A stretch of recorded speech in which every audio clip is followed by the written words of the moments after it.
everything that you say is true, how does being part of that network justify being shot? Well, being part of the network doesn't justify being shot, but ramming an ICE officer with your car, that's what justifies being shot. It's not a good thing, by the way, but when you force somebody to engage in self-defense, it's almost a preposterous question. I'm not saying that funding some of this stuff justifies capital punishment. Nobody would suggest that. The reason this woman is dead is because she tried to ram somebody with her car and that guy acted in self-defense. That is why she lost her life, and that is the tragedy. Now, there may be other violations of the law and other penalties that are associated with those violations of the law. For example, if you are funding violence against our law enforcement officers, I'm not a prosecutor. My guess is that's not the sort of thing that earns capital punishment, but it should sure as hell earn you a few years in prison if you're funding the effort to try to assault our law enforcement officers. What is, I'm sorry guys, what's going on here? You guys are meant to report the truth. How have you let yourself become agents of propaganda of a radical fringe that's making it harder for us to enforce our laws? You just asked me a question that presumed that the reason why this woman died is because she was engaged in legitimate protest. She tried to run somebody over with her car, and the guy defended himself when that happened.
Welcome to the next generation of warfare, psychological warfare.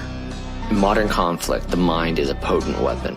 Discover General Michael T. Flynn's groundbreaking guide, The Citizen's Guide to Fifth Generation Warfare. Unlock tactics, strategies, and the mindset to navigate this cognitive battlefield that we all find ourselves in. Equip yourself against manipulation and emerge unscathed. Unleash your potential. Order now.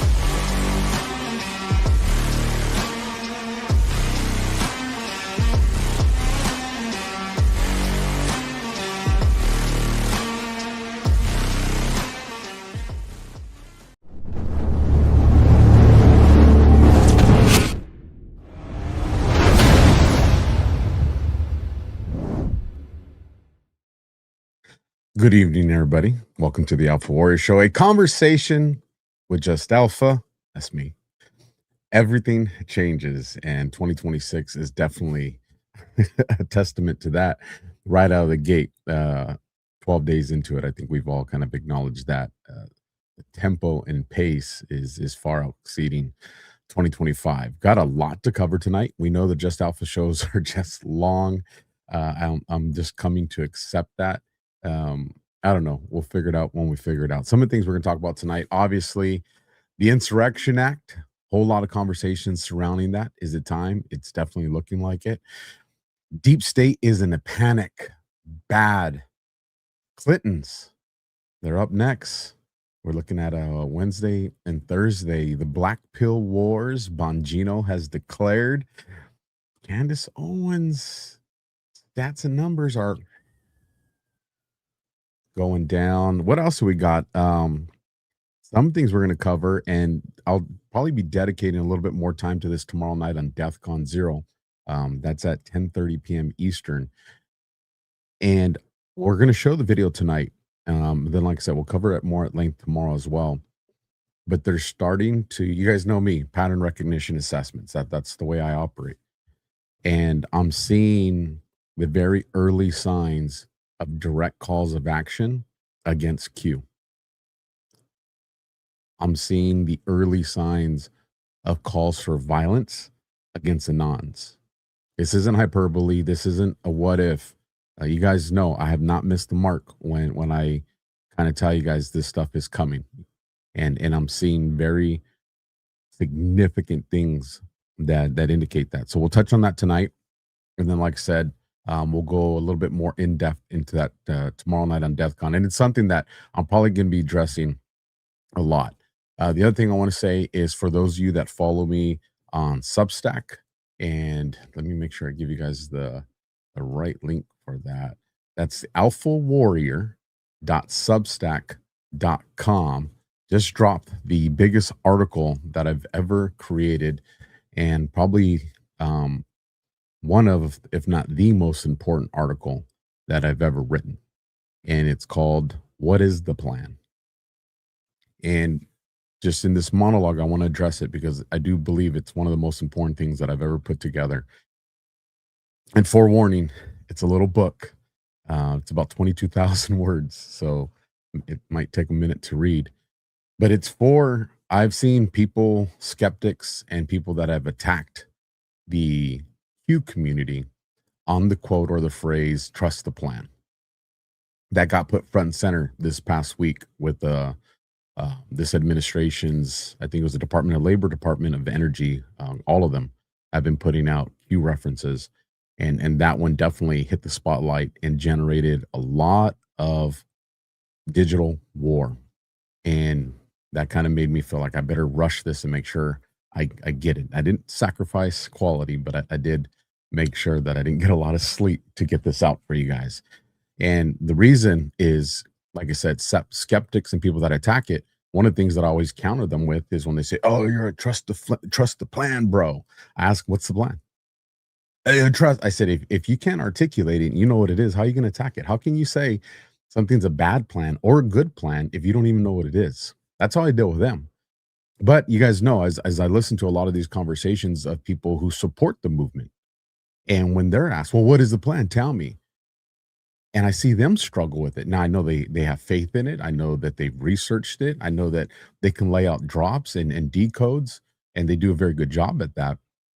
But if you can't articulate one of the most important phrases or understandings, that's a bad thing as well, because you lose confidence or people lose confidence in whether it's legitimate or not. So I put together this assessment analysis. The first, it's of course, I put 17 phases, heck. And I would say the first 8 phases are things that have already kind of happened and unfolded. And if you followed along, and those of you that have already read it, I would appreciate your real-time, things you like, criticisms, questions you have with it. I would say we're probably somewhere around phase 9 and 10 in depth. And as you look at 11 through 17 is kind of my analysis and assessment of what's coming and how is that going to look. Now, different phases can still populate at different times. But I would just say, you guys, do me a solid and read it again. That's at the rumble.substack.com. One of you guys, it's free as well, just to make sure. A lot of people told me like you should charge for that, and I was just like, the information's too important. Everybody needs to be aware of it, so I made it free. Now Josh was a big fan of it, and he's actually going to collaborate with me, and we're going to expand upon what I've already created and actually turn it into a book, and that's probably a couple months out. But this gives you the gist of it. So with that, I know it's a long monologue. We'll be talking about military secret weapons. Are they new, or are we just starting to talk about it? And I think that's about it. So let's pay some bills. And when we come back, I hope you guys got your water, your coffee, and all that good stuff. Do me a favor while you're here, hit the thumb, hit the heart, leave a comment. You guys have always done me solid and put this show on the leaderboard every single time we've had one, whether we aired it at 7 p.m., 10 p.m., 1 in the morning. You guys are a good audience, and I just want to say I appreciate you guys. And with that, let's pay some bills, and then let's get back to it. I'm excited to announce that we're having our biggest 3-in-1 sale ever with a limited edition product, a back in stock special, and a closeout deal you won't find anywhere else. So go to mypillow.com or call the number on your screen. Use your promo code to get our MyPillow bed sheets, only $29.88. Any color, any style, any size, even kings, regular $119.98, only $29.88. Once they're gone for good. How about our My Towels? They're finally back in stock, but not for long. Get a 6-piece My Towel set, regular $69.98, now only $39.98. And for the first time and the only time ever, get our limited edition premium My Pillows. They're made with Giza cotton and designer gusset. Queen $17.98, Kings only $19.98. So go to mypillow.com or call the number on your screen. Use your promo code to get the best offers ever. Quantities are extremely limited, so order now. Science proves that a healthy immune system is the body's first defense against the smallest of ailments to the most catastrophic. Coriolus versicolor is the most sought-after, all-natural supplement for both humans and pets to help boost the immune system. There are over 400 studies worldwide on its effectiveness in humans, including Sloan Kettering Cancer Center, MD Anderson Cancer Center, and now from the University of Pennsylvania School of Veterinary Medicine. Together, we can help reverse this terrible tide now plaguing your loved ones and give them the immune-boosting supplements that they need.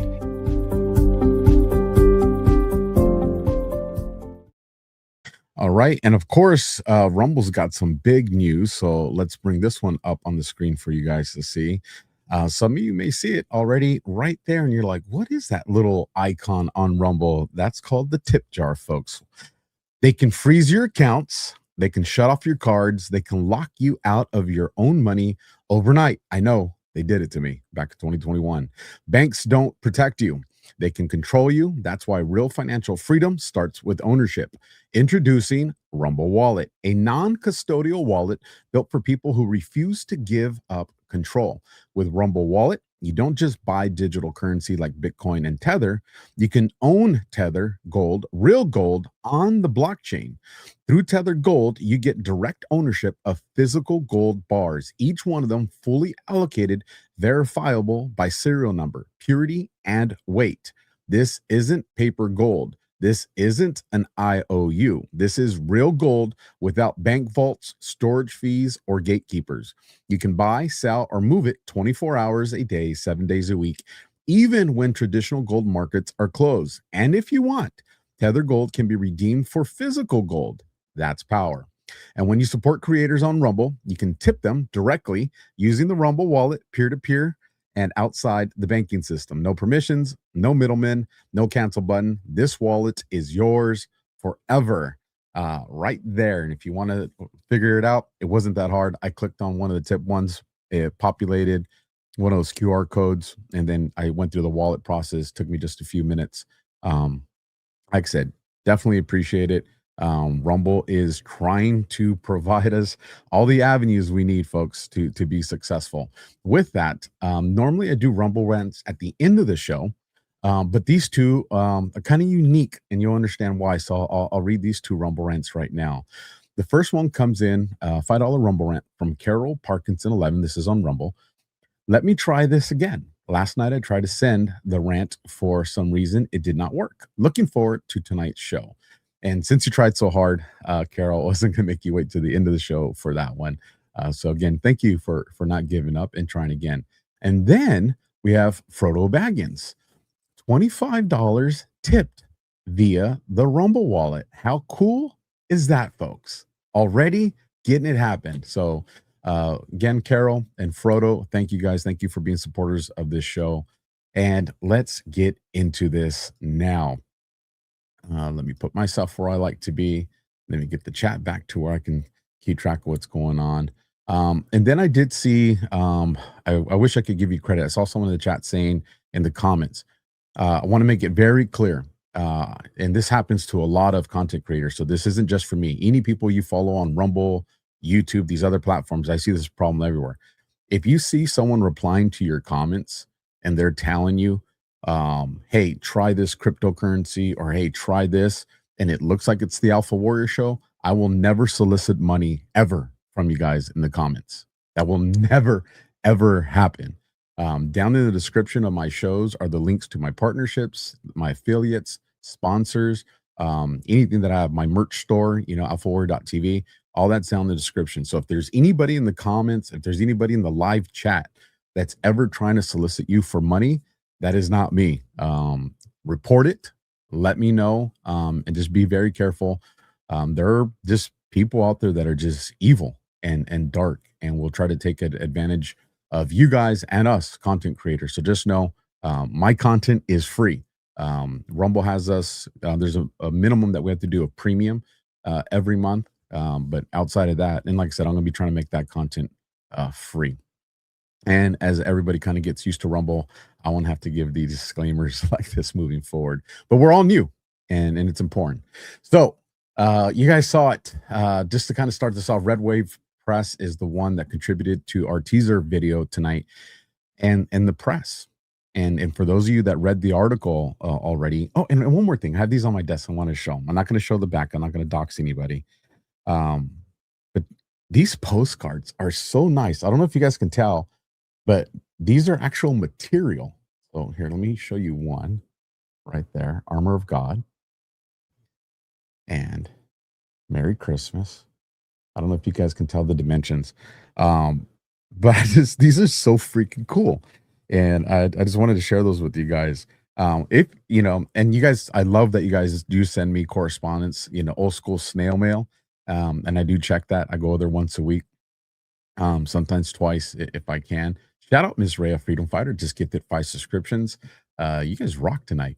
But if you guys want to send me any correspondence, I'll drop the address in the crawler on the screen right now in a second. If not, it's in the description if you guys are watching the replay. So with that, in the article, one of the things that I talked about was President Trump, the good guys. How do we know that this plan didn't just get started in Trump's presidency on January 20th of 2017, or even during the campaigning of 2016? Because he was already orchestrating the plan during the first campaign. And how do we know that? Because one of the first things he did was he attacked one of the most powerful tools of the deep state. And that's the mainstream media, the Mockingbird media. And what he did was he came out and he started to delegitimize it. And at the time, we thought it was funny. It was hilarious. Now, we knew, a lot of us had started to do our own digs. We knew that this was something that was legit, but it was a lot of humor to it. We're like, hey, this billionaire speaks like a blue collar guy, right? He talks the way we talk, at a bar or at a get together. But what he was doing was he was delegitimizing Mockingbird media that a lot of people, even to this day, still look to as the authority. This is CNN, this is Fox, this is the Five, this is Rachel Madcow, right? And when he started to do that, well, as you start to make people aware of that, you delegitimize them, you have to have something to fill that vacuum. Now, you couldn't just go and then plug in, alt media heads, because then all you do is you would be replacing it. You would get people to be like, okay, we're going to move from this authority of information over to this authority of information. And there's no change of behavior. There's no Cobb. What he did was, all of a sudden we see this movement, Q, populate. Whether you believe it as something good or bad, that's irrelevant to the point. It surfaced and it decentralized information. It made people start to ask questions. It made people start to vet information. And the boards tasked people with work, share the information, archive and save. This was not just a sit down on the couch. This was a thing that commanded action. And what you see here is just more of that. And now it's to the point where even the normies are just like, yeah, like that was a kind of stupid question. Like the woman tried to run over an officer. And as these things continue to get exposed, us that are awake, a lot of us are in the phase 9, 10, 11. But this operational plan, when I put it together through the same concept that I did for a gang operation plan that I did. It had to be a plan that could work for anybody that was just starting, whether it was 5 years into the operation or whether it was in the first day of the operation. And so when we see things and we're just like, why do they keep calling it fake news? Because there are people that are still in phase 1. Now they're going to be very accelerated through that process. Not like some of you who have been in this for 30 years, 20 years, 10 years, 7 years, right? So I hope that kind of sets the foundation of where my mind is operating as we kind of pursue through tonight. I know we see a lot of tabs and we do have some videos, but we don't have a lot. I imagine tonight's show is probably going to be around 3.5 hours. We will see. So let's get right into the next one. Donald Trump. This is an old post. This is from March 17th, 2020, but it ended up on my timeline. And you guys know when that happens, I'm going to share it with you guys. The world is at war with a hidden enemy. We will win. So in 2020, Boss Man was already telling everybody. Now, a lot of you guys were already awake, but Boss Man was telling the masses there is a hidden enemy. Didn't say who it was, but he planted the seed of what's the president mean when they say something like that? So if this is your first Just Alpha show, first segment of the show, I just kind of covered general news to kind of make sure these are things that, a lot of people didn't get to catch up on. And I don't normally cover sports, but we're going to have, I think, a tab or two where we are tonight, because I am a San Francisco 49er fan since I was 8 years old. And they played a great game yesterday. Most of you, I don't know if you watched football or you didn't, but this was probably the play of the game. And the 49ers would go on to upset everybody because everybody thought the Philadelphia Eagles would win except us 49er fans and a few strays. So enjoy this 37 seconds of me just being like, oh my God, yeah. Brock Purdy under center. He's got Christian McCaffrey behind him. Sky Moore in motion. It's a trick play. They give it to Moore. Now flip to Juwan Jennings. End around. Oh, that is the 49ers' own Philly special. Trap, boy.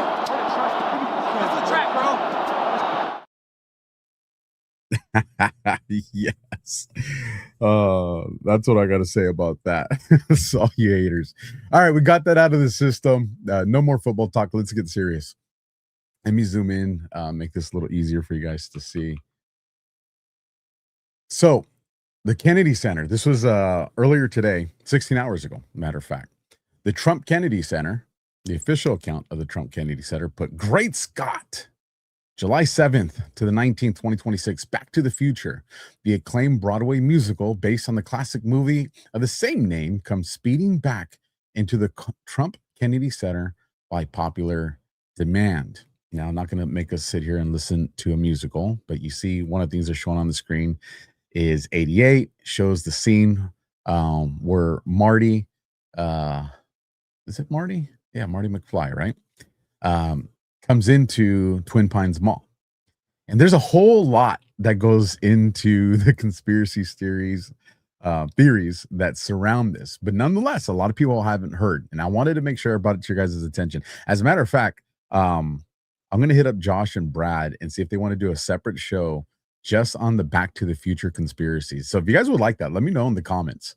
And I'll let the boys know, hey, they want us to do a full-blown dedicated show to all the Back to the Futures. I'll tell you guys, there is a crazy amount of Easter eggs in this movie. But here's the one that a lot of people aren't aware of. Twin Pines Mall. Obviously, you see two trees, and the time is 1:16. Well, when you flip that over, it is 9/11. There's another part of the movie where he comes back, and it's Lone Pines Mall, and they've lost one of the trees. Now, there's other 9/11 references in some of the future, no pun intended, Back to the Future movies, where you see the screen that they're watching, and then when you turn that upside down, it looks like the tower's falling on fire. Like a bunch of crazy stuff that's there. But nonetheless, then we go to, how do we get there? And in the movie, 88 miles per hour. That's the speed we got to hit, Marty. We got to hit 88 miles per hour, right? And I'm seeing Clearcat 367, Truth for Meals, or Truth for Me Always. I'm sorry, Truth. Yes. It looks like you guys want. Let me know in the comments, because then I can screenshot that stuff and say, hey, look, our peeps want us to do a show, and I can peer pressure them. But 88 miles an hour is what he has to hit. And again, this is what the Trump Kennedy Center decided that they were going to push. There's a lot of timeless things that are very interesting. So let's go to post 88 here, and let's just read through this one real quick. 10 days, darkness, scare tactics, mainstream media, D's falling, R's walk away / remove. Just those first 5 lines, completely relevant to everything that's unfolding right now. If you watched Q After Hours yesterday night, there were some things that we touched on with 10 days. If you saw DEFCON, there was 10 days. This 10 days is something that's reoccurring. You have, it was Scavino last January, or it was I think it was January 10th, as a matter of fact. So it was January 10th of 2025. And what does Scavino say? 10 days and justice is coming. Now, granted, 10 days later was going to be Trump's inauguration. But again, there's this constant reminder of they got to plug in 10 days. So we continue on. Distractions are necessary. Focus was US today, while real happenings in SA, Saudi Arabia, under same context: military control, martial law, missile strike, rogue, etc. necessary. POTUS Twitter attacked. See above. And that's going to come into play here in just shortly. And then we'll just go all the way back to the bottom. Where is POTUS? Why is this relevant? Military operations, operators in the U.S. Now, for those of you that have not been tracking the news, or maybe you're new to the show, one of the things that Trump had tasked our Department of War with, and it went into effect on January 1st of 2026, is every state has a special QRF team, quick reaction force, or a quick reaction style force that's meant specifically to deal with civil unrest, domestic terrorism, these things should something happen, right? And there's some videos that we'll play later in the show when we get into like the meat and potatoes of that, of Trump addressing this specifically. I think you guys will enjoy that. I'm feeling awake tonight. You guys feeling awake? in the chat, you guys got to keep me fired up tonight. You know, it's 11 o'clock for me. I know. Don't cry, Alpha, because we're on the East Coast. We're ready on Tuesday. But keep me fired up in the chat because I'm feeling it. Snow White, The Great Awakening, Godfather 3. This is an important week, folks. And if you don't know, you will know by the end of the show. The White House, America First. Today, President Donald J. Trump signed a presidential memorandum directing the withdrawal of the United States from 66 international organizations that no longer serve American interests, including 35 non-UN organizations and 31 UN entities. Now, right out of the gate, this is fantastic. Everybody says nothing's happening. This is huge. This alone is huge. This alone would have made any prior conservative party happy with just this. They would have thought that this was a win for the entire year, probably most of the presidency. And this is just added to the stack of memorandums EOs, laws, and policies that this president's already done in almost 1 year, because technically it hasn't even been a year yet. We're still 8 days away from it being a year. But of course, numbers are important when it comes to these posts. And they could have put, 30 non-UN organizations, 30 UN entities, right? Could have did that. But no, they made sure to make sure it was 35 and 31. So I said, well, let's peep out 35 and 31. And I already knew 35 was going to be relevant because 35's drop has been populating every single week. There's not been 1 week in the last, I would say, almost 2 months now. Yeah, well into the beginning of December, and I would say probably late November. There's not been 1 week where we haven't had something that brings us to drop 35. That's significant. And you can't say that for the majority, like 90% of the drops, you can't make that statement for. But for drop 35, we can. And you'll see because it pops up again later in the show. So let's go to 35. Let me make this a little bit bigger for you guys, for those of you that like to screenshot this stuff. Drop 35, November 1st, 2017. POTUS will be well insulated, protected on Air Force One and abroad, specific locations classified. While these operations are conducted due to the nature of the entrenchment, it is time to take back our country and make America great again. Let us salute and pray for the brave men and women in uniform who will undertake this assignment to bring forth peace, unity, and return power to the people. It is our hope that this message reaches enough people to make a meaningful impact. We cannot yet telegraph this message through normal methods for reasons I'm sure everyone here can understand. Follow the questions from previous threads and remain calm. The primary targets are within DC and remain at the top on both sides. The spillover in the streets will be quickly shut down. Look for more false flags. Stay alert, be vigilant, and above all, please pray. Now, if this is something that's been here every week, what are they telling us? That any moment this is going to come into fruition. And don't panic. And as we see that these things are going to be quickly shut down, and we've seen that. We've seen these moments of unrest being quickly shut down. They're not allowing them to develop into the summer of love. Now, I do think we are going to see an escalation that's not going to be shut down in just a matter of hours or a few days, but we'll get into that. The other thing that's important, and not to get ahead of the post, but there was something that happened in the last few days. And again, POTUS is insulated is going to apply to that. Shout out to Rubber Duck. If you saw the post that he put out there, you know where I'm going with this when we get there. Post 31, November 1st, 2017. World stalemate. We have all the goods on everyone else. That's part of the reason why some things that tie back to foreign heads of state will remain classified. Not all. We are in one of the most critical times of our country. Trump and others are working to balance we're doing well for, let me read that over. Sorry. Trump and others are working to balance the we're doing well for America for the common person to endorse, while at the same time purify our government and remove the bad actors who are entrenched. There is so much string pulling and blackmail that we need to cut these off to truly gain the power granted to us by the patriots and hardworking people of this great country. Now that answers the question for everybody. It says, where are all the massive arrests right now? Read 31. Why aren't we seeing this? Read 31. Why haven't we seen these D-class? Read 31. If you read 31, you don't have to say, well, when and how do we know? Because they just told you, we have to expose these people. We have to cut these strings. And what has been happening this first year of Trump's presidency? And this goes into the conversation later on today, the Black Pill Wars. You were seeing a lot of podcasters, content creators, news journalists, digital soldiers. You're seeing people within our own community that were all just like, damn, man, you flipped on Trump quick. Man, you're one of the ones out there saying that MAG is divided and MAG is dead. What is that? That's all part of right here. That's all part of 31. I believe that's phase 9 in the operation plan, this exposure of these bad actors. So again, two very important ones. Let me minimize these back real quick. Let's keep carrying on.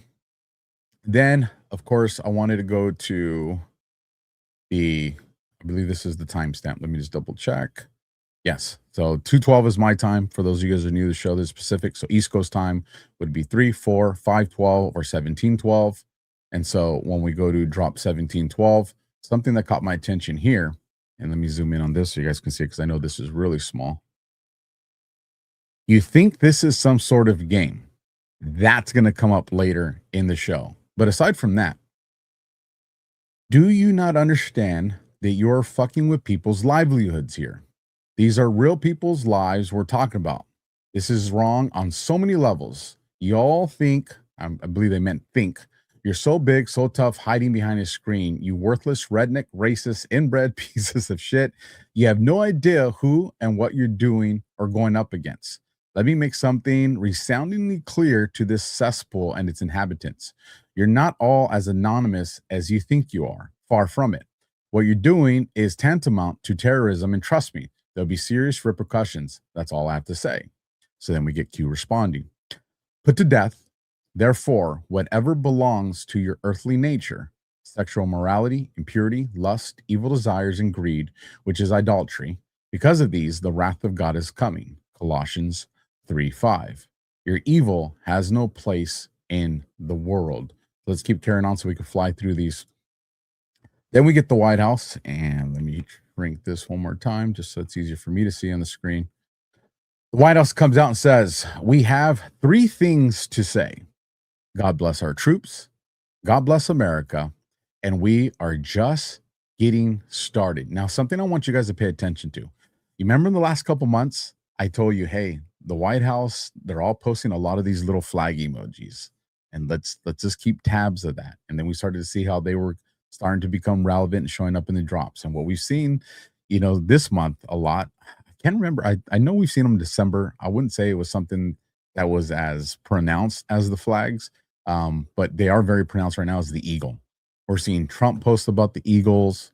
We're seeing, multiple of the government accounts posting it. You have Eagle Ed Martin. You have a lot of people posting these eagles. So I don't know if it's a marker for us. I don't know if it's a marker for operators. I don't know if they're just being patriotic. But I just wanted to bring it to your guys' attention. So if you haven't caught it, now you will. Make America Great Again. And there's POTUS with the white hat, 45, 47. Again, just showing the direction that they want to go. Now, if you guys remember, this took place on January 8th of 2021. Donald J. Trump account was suspended. Well, what you guys probably didn't know if you didn't catch it, but yesterday, or it was the day before, no, it was yesterday, X suspended Twitter's account. So granted, about Marine Corps 3-day difference right there, right? But you have 2021, Twitter took out Donald Trump, and now we're here in 2026, and X takes out Twitter. I think there's some symbolism there. Breaking 9/11 says, breaking, X has suspended Twitter. Let's keep pushing on. Some more wins. Eric Daugherty reports breaking. The Trump DOJ has fired the Virginia prosecutor who refused to lead the prosecution of disgraced former FBI Director James Comey. MS now. Great. Purge every deep state prosecutor and start holding the swamp accountable. Lock him up. Why is this important? If you go to last year, the beginning of last year when Trump was, even before Trump took presidency, after we knew that he had won the election, and people said, when are we going to see the arrest? One of the things that I had said back then was one of the markers that's going to tell us that arrests and indictments are coming around the corner is when you start to see judges fired, judges resigned, or judges arrested. And the same thing with DAs. And as you guys have been paying attention, we're seeing judges arrested. We're seeing prosecutors that are being investigated. We're seeing DOJ employees that are being arrested. And now we're seeing these prosecutors that are being fired. And I would argue in some cases a little bit more than that. Why is that important? Because they got to have control of this judicial system for what's coming with these indictments, especially. Let's keep firing on. Speaker Mike Johnson, it is my distinct honor and great privilege to invite President Trump to deliver the State of the Union on February 24th, 2026. Since his return to office, POTUS has not stopped working for the American people and delivering on his promise. And he finishes it with, the best is yet to come. Let me take a quick drink of my water. As they definitely know what phrases are going to get us all going. Let me just check something real quick here on Rumble. If you guys give me 1 second. And if you guys can do me a solid, if you haven't already, please, share the show out. We're on Rumble. We're at the 45-minute mark, and we're approaching 1,000 live viewers. So thank you. And on the other platforms, we're a little over 1,000. So I'm happy with the numbers we have. But if you guys want to help me bring more people in here and grow this warrior family, I would definitely appreciate that. So February 24th, 2026, I said, let's go and take a look at that date just to see if there's anything that might mean something. And I don't know. I don't know if this is relevant. But I wanted to share it with you guys and get your guys' take, because I love when you guys put stuff in the comments. I'm like, I didn't see that, and I get it. So here we go. Listen carefully. Think regarding why no arrests and justice yet. Okay, maybe there's a little relevance to the post that we just covered from 31. But what if almost every critical position, SR, within the U.S. government apparatus was infiltrated? What must be done first? Investigations, resignations, all that stuff, right?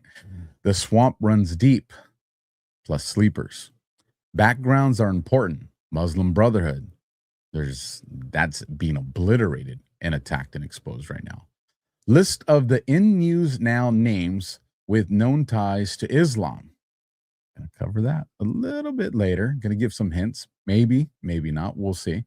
This is not another 4-year election. It's not. Assumptions correct. Package well received, in brackets, known. So pretty important. Then fired, forced, FBI, fired, forced, and it goes down the list. DOJ, state, Senate, Congress, CIA, DOD, Supreme Court, federal judiciary, DOJ, CIA again, locked and loaded queue. I mean, folks, I don't know how many signals they got to give us. Listen, I need you guys' help with this one. I know there's a there here. I know, and I don't know if I was just too tired or maybe looking too hard, but I know there's more here than what I think I found. But nonetheless, I want to show it to you guys. Rapid Response, which is one of the official government accounts, post a screenshot or the saved image from Trump's Truth Social, now featured at the National Portrait Gallery, 8th and G Streets, Northwest Washington, D.C., and then the zip code. And obviously it has Trump, meaning business with his fist down on the Resolute desk. And then it shows that portrait right there on the wall. So I saw the eyes there. So I said, well, let's peep out something on eyes. And so post 532, which is dated January 14th, which is in 2 days for me, 1 day for you guys that are already into Tuesday. Mainstream Media Fake News Awards. Are you prepared? Memes, posts, organized and coordinated. POTUS may retweet one or more. Ready for launch. Show the world the truth. Open their eyes. Don't let POTUS suffer from the Soros loser bots that continually flood. Make the Fake News Awards your first organized tweet storm day. Make America great again. So, yeah, we can make that puzzle piece fit there, but something's just telling me that there is more to this one. And so if you guys can assist me in that dig, I would appreciate it. Again, put in the comments. Also, when you guys tell me, did you see this post?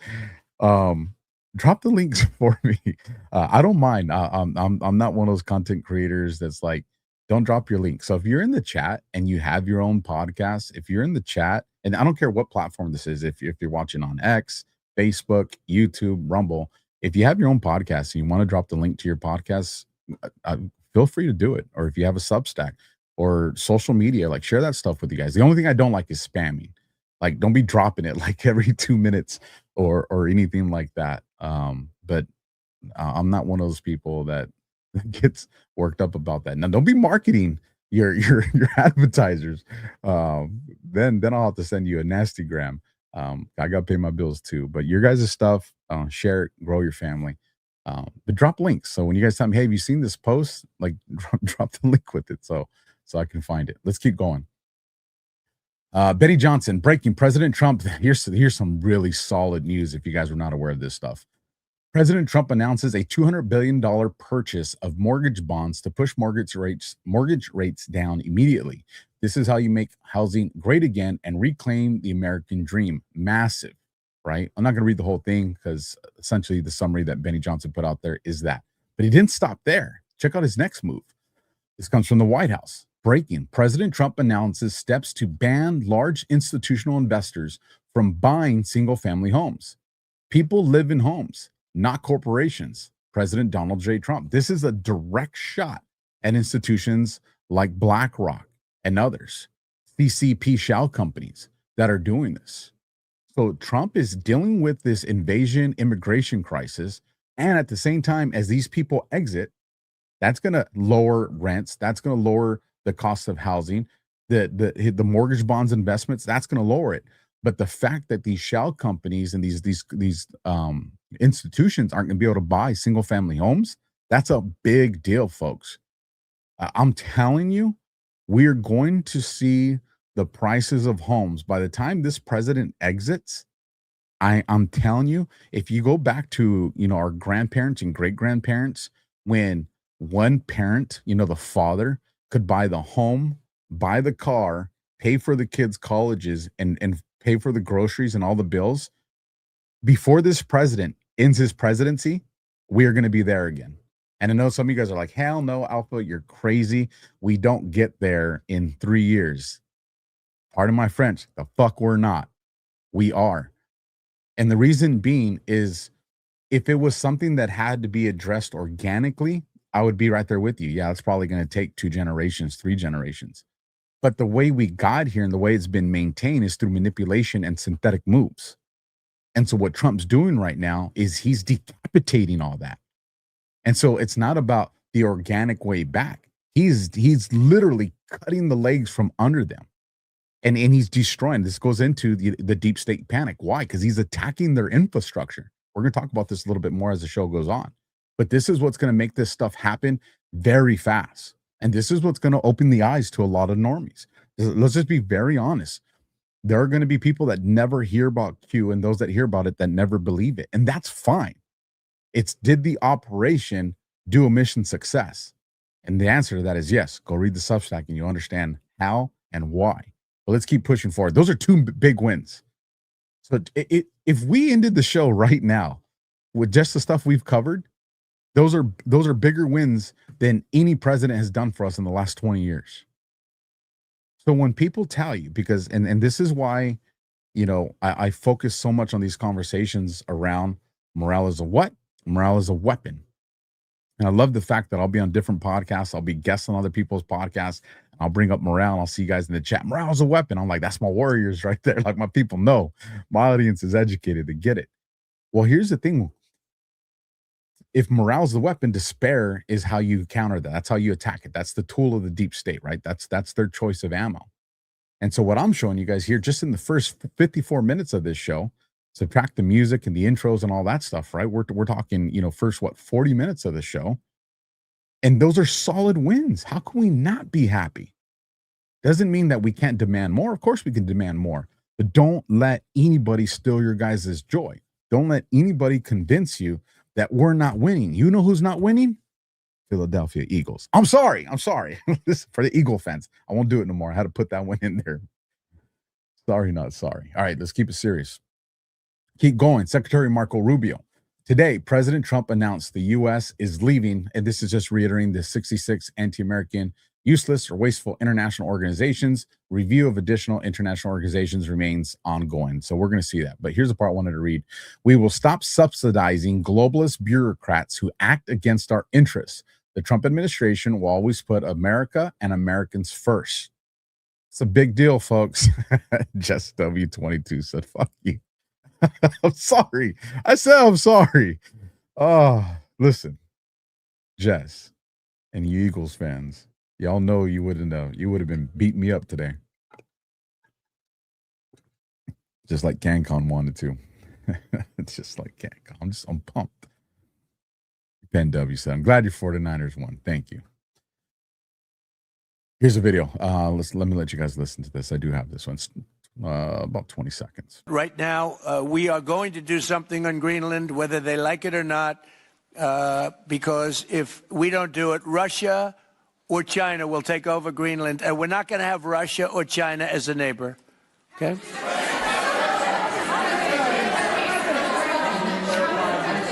I would like to make a deal, the easy way, but if we don't do it the easy way, we're going to do it the hard way. We don't do it the easy way. We're going to do it the hard way. And I credit Josh with this. I think he picked it up, or was at least one of the first people to pick it up. The tone and rhetoric that Trump and this administration has now has shifted. If we look at 2025, Trump said something, he committed to it. But the attitude has shifted from, we're going to try to be diplomatic about it, to where he's just like, yeah, we're going to try to be diplomatic, but we're going to get our way in the end.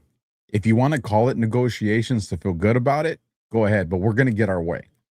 And there are Americans, and I'm not talking mainstream media. We know that they're bought and paid for. We know they're compromised. If you guys are spending the time on social media that I do, there are Americans that are pissed. How can Trump be doing this? Including some of my friends. And I'm just like, you guys were bitching for the last 8 years that America first looks like this. Some of you even went to as far as America only. Like, you straight wanted to go isolationist. And now that Trump's doing it, you're like, how can he do this? This isn't constitutional. Let's keep playing by the rules when the rest of the world has been milking us and leeching us. Put it this way. You guys can say it in the chat or drop it in the comments if you're watching the replays, or do both. How many of you have heard someone say, tariffs don't work? I don't know why is Trump doing tariffs? Tariffs don't work, right? I'd say show of hands, but I'm the only one with the camera right now. So if you've heard somebody make that statement or post that statement, let me know in the chat. Let me know in the comments. Because here's my response to that. If tariffs don't work, why in the hell has the rest of the world been using tariffs against us for decades? How? Why? If they don't work, why does everybody use it against us? Crazy tariffs. The only answer to that is, well, damn, they must work because people have been doing it to us. So anyways, let's keep going. American truckers. United States Postal Service sends alarming letter out to employees and contractors. Letter signals that an impending crisis of civil unrest or an epidemic could be imminent. What they know that you don't. Just days into 2026, USPS is issuing memos reminding workers to carry essential service letters and IDs to bypass travel restrictions during emergencies like epidemics, hurricanes, or civil unrest. Government prepping while they're in the dark. The last time truckers saw these letters in our industry was during the COVID crisis. Pay attention, America. Here's the letter right here for those of you that want to see it. Now, I saw a lot of people on social media were immediately trying to debunk this. They send it out every year that this is common, et cetera, et cetera.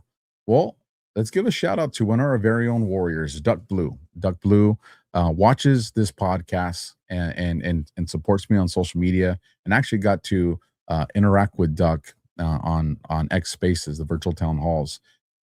And Duck worked for the Postal Service. And let me just read what Duck put here. I'm really happy somebody else posted this letter besides me. Don't believe your search results. It's not fake news. This is a real letter, and I have a physical copy, which I took pictures of and posted a couple days ago. It wasn't very easy to read, but this one is. And the other thing that Duck said is that this is not something that happens very often. It is very rare. So again, here, and you guys want me to read this for you? I'll just make it big so you guys can see it, because we pretty much talked about it. The summary covers it. So let's keep pushing on to get through this. Then, man, I'm telling you, there's something about these government profiles and the way they're posting stuff.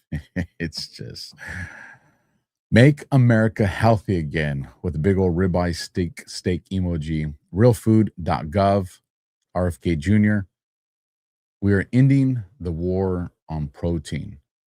Man, just what this man has been doing is huge. I don't know if you guys are aware of it, but I forget the date. I want to say it's by the end of this year, or was it the end of this month? I don't remember. But just to be conservative, I'll say by the end of this year, fluoride's not going to allow it to be in our water in our water anymore, folks. Like, you know, what they've been using to dumb down society. RFK is making the move so there will be no more fluoride in our water coast to coast in this country. How? Please tell me how we're not winning. You know, they went and flipped the food pyramid upside down. That's kind of funny. I know my family with her at Badlands Media was just like, who looks at the food pyramid? I'm just like, I don't know if I'm a nerd or what, but I still peek at that thing every now and then because I'm just like, you know, what's what? Anyways, RFK Jr. Making big moves. Again, if you didn't see some of the past episodes, him and Trump have done the war on vaccines for our kids. They're not going to be able to mandate for them coming into the schools anymore. I think they're dropping it down to 11, and they're making it to where that got to be spread out, and that's a big deal. That's a huge deal. One, I say keep our kids pure blood no matter what, but the fact that they're getting rid of it, because I think our little ones, by the age of 5, they're already at 72 bioweapons that these little ones get. That's insane. That's insane. And so they're at least bringing that all the way down to 11 and spreading them out. Those are leaps and bounds. Goal is 0, but that's a hell of a lot damn closer to the bullseye of 0 than we've ever been in a very long time. So again, definitely more wins. And then of course I wanted to bring up, you know, if you guys follow the boards, you know, a lot of people, you know, Josh and Brad, and a lot of people refer to this as a Q flag, and they keep posting it. And here we have again, U.S. Department of Labor. We are going to win America first. And they did this on January 6th. And so, and also this right here, timestamp here, 8:39. So 11:39 would be East Coast. And when we go to post 11:39, you have it all? Q responds, we certainly do. Now, why is that important? Because this date is January 6th. And on January 6th, the White House post, thousands of Americans paid the price for the failures they didn't create. President Trump delivered pardons. Pelosi admitted responsibility. The media lied. Now see the real January 6th story. whitehouse.gov/J6, and you guys will trip out on how much information that they've put in there. And of course, there they have them all. All of these clowns. Well, not all of them, but a lot of them. You got stupid old shifty shift right there. But what else did we get? We have this that took place. This is about a 3-minute video, but I'm going to play it. If you guys didn't see it, they called them out by names and entities. Take a listen to this. That this is not just a story about violence and chaos, as you alluded to, Mr. President. This is a money story. And at the Government Accountability Institute, my colleague and I, Peter Schweitzer and our team, we followed the money, and we followed it to the top of what we call the protest industrial complex, Riot Inc. And we found a network of NGOs. It's not just the Soros network, the Open Society network. It's other funding networks, the Arabella funding network, the Tides funding network, Neville Roy Singham and his network, Foreign Cash. And it's also big left-wing funders. Some of them are not citizens of this country. Mr. Hans-Jörg Wyss of Switzerland. They're pouring money into this entire ecosystem. And so I want to share 3 money facts with you about what we call Riot Inc. Number 1, like any corporation, Riot Inc. has many divisions. It doesn't just have the Antifa boots on the ground division. It has PR divisions. It has marketing divisions. It has a very well-funded legal division to get these boots on the ground back on the streets as quickly as possible. But it does have those investors that I mentioned. Number 2, we have identified dozens of radical organizations, not just the decentralized Antifa organizations, but dozens of radical organizations that have received more than $100 million from the Riot Inc. investors. These would be the lawyer groups. These would be the groups that advocate for calling good, honest Americans fascists, etc. And then 3, I think the most shocking thing is that we have found that more than $100 million in U.S. taxpayer funding has flowed into these funding networks, including at least $4 million to these very groups themselves, not just Antifa types, but there was an event in Atlanta called Stop Cop City. Over 60 rioters were charged with domestic terrorism. These groups received money for that from both the billionaire class as well as taxpayer money. So one other thing, this money helps fund the decentralized crowdfunding platforms. These are ways that Antifa, the John Brown Gun Club of Elm Fork, which had links to that attack on the ICE facility, the Socialist Rifle Association, and just because they don't have LLCs or EIN numbers doesn't mean they can't get paid. Some of these funding platforms, crowdfunding platforms, are funded by this network that we call Riot Inc. So, again, I want to thank you for your leadership, for the whole cabinet's leadership on this. We're going to keep following the money and appreciate everything you're doing, sir. Do you know the name of any of the funders? Do you know the names? Because if you do, I'd like you to give them to Cash or Pam. Absolutely. Or Christy. Yeah, we'll do that. As soon as you can. That's all of you. Because you probably know the names after a certain period of time. You tend to find out. But these are people that do not have good intention for the country, and that's treasonous probably. So if you could, very important, if you could do that, it would be great. Nobody would know better than you. You'll figure it out. Down, you folks. Some of those names, if you missed it: George Soros, the Open Society Network, Arabella Funding Network, the Tides Funding Network, Reid Hoffman. Trump dropped that one. Great post by Wall Street Apes right there. Let's keep going. Dan Scavino bringing in the heat. This post comes from January 9th. This would have been 8:01 Eastern. When applying for a job you believe you should be handed to you, and you end up not getting it due to a poor vetting report or background check, remember, you have nobody to blame but yourself for years of total stupidity.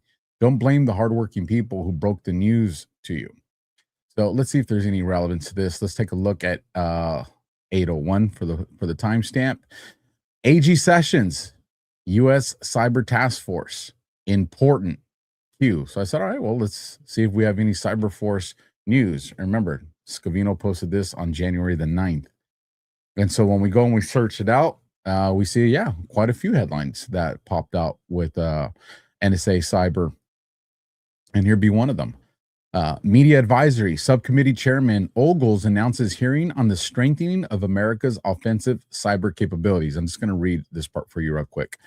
As cyber operations become central tools of statecraft and conflict, and as adversaries such as the People's Republic of China, PRC, Russia, and Iran continue targeting U.S. networks and infrastructure with increasingly sophisticated campaigns, it is critical that the U.S. government maintain a proactive, coordinated, and forward-leaning cyber posture. This hearing will examine the operational, legal, and policy frameworks that shape offensive cyber activities across federal governments, including how agencies, industry partners, and clarifying roles and responsibilities coordinate effectively and ensure that efforts to enhance cyber disruption capabilities strengthen the security and resilience of the homeland. Let's keep pushing on. Here's some news as we start to load up into some of the themes of tonight. Libs of TikTok reports breaking. Houston Wade, this guy is an Adam Henry, if you guys are not familiar with them, is a leftist activist with a long history of calling Republicans and Trump supporters pedophiles, was arrested in Washington after allegedly trying to meet up with an 11-year-old child for sexual activities. And I'm not going to play the audio of this, but just kind of let you watch this scumbag, this freaking pedo right here, get the famous silver bracelets with the sounds click, click, click, click. And just to give you guys an idea of the stuff he would say, I'm sorry that your pedophile God King is failing you and that your personal identity is so tied with him that you'll log on and put your blinders on to defend him regardless of what he's actually happening. But again, you have right here 1, 2, 3, 4, 5, 6, 7, 8, 9, 10, 11, 12, 13 posts in less than a year. And this guy goes and gets busted doing that. So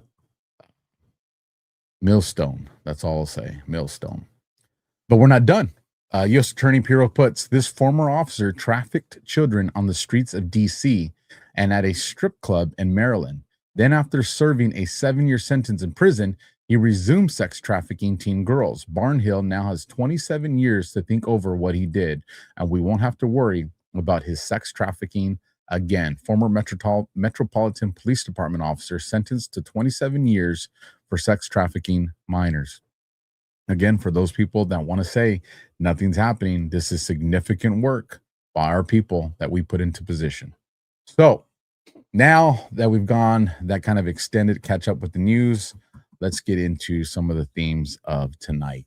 If you guys are not aware, this was yesterday, 2 days ago for some of you.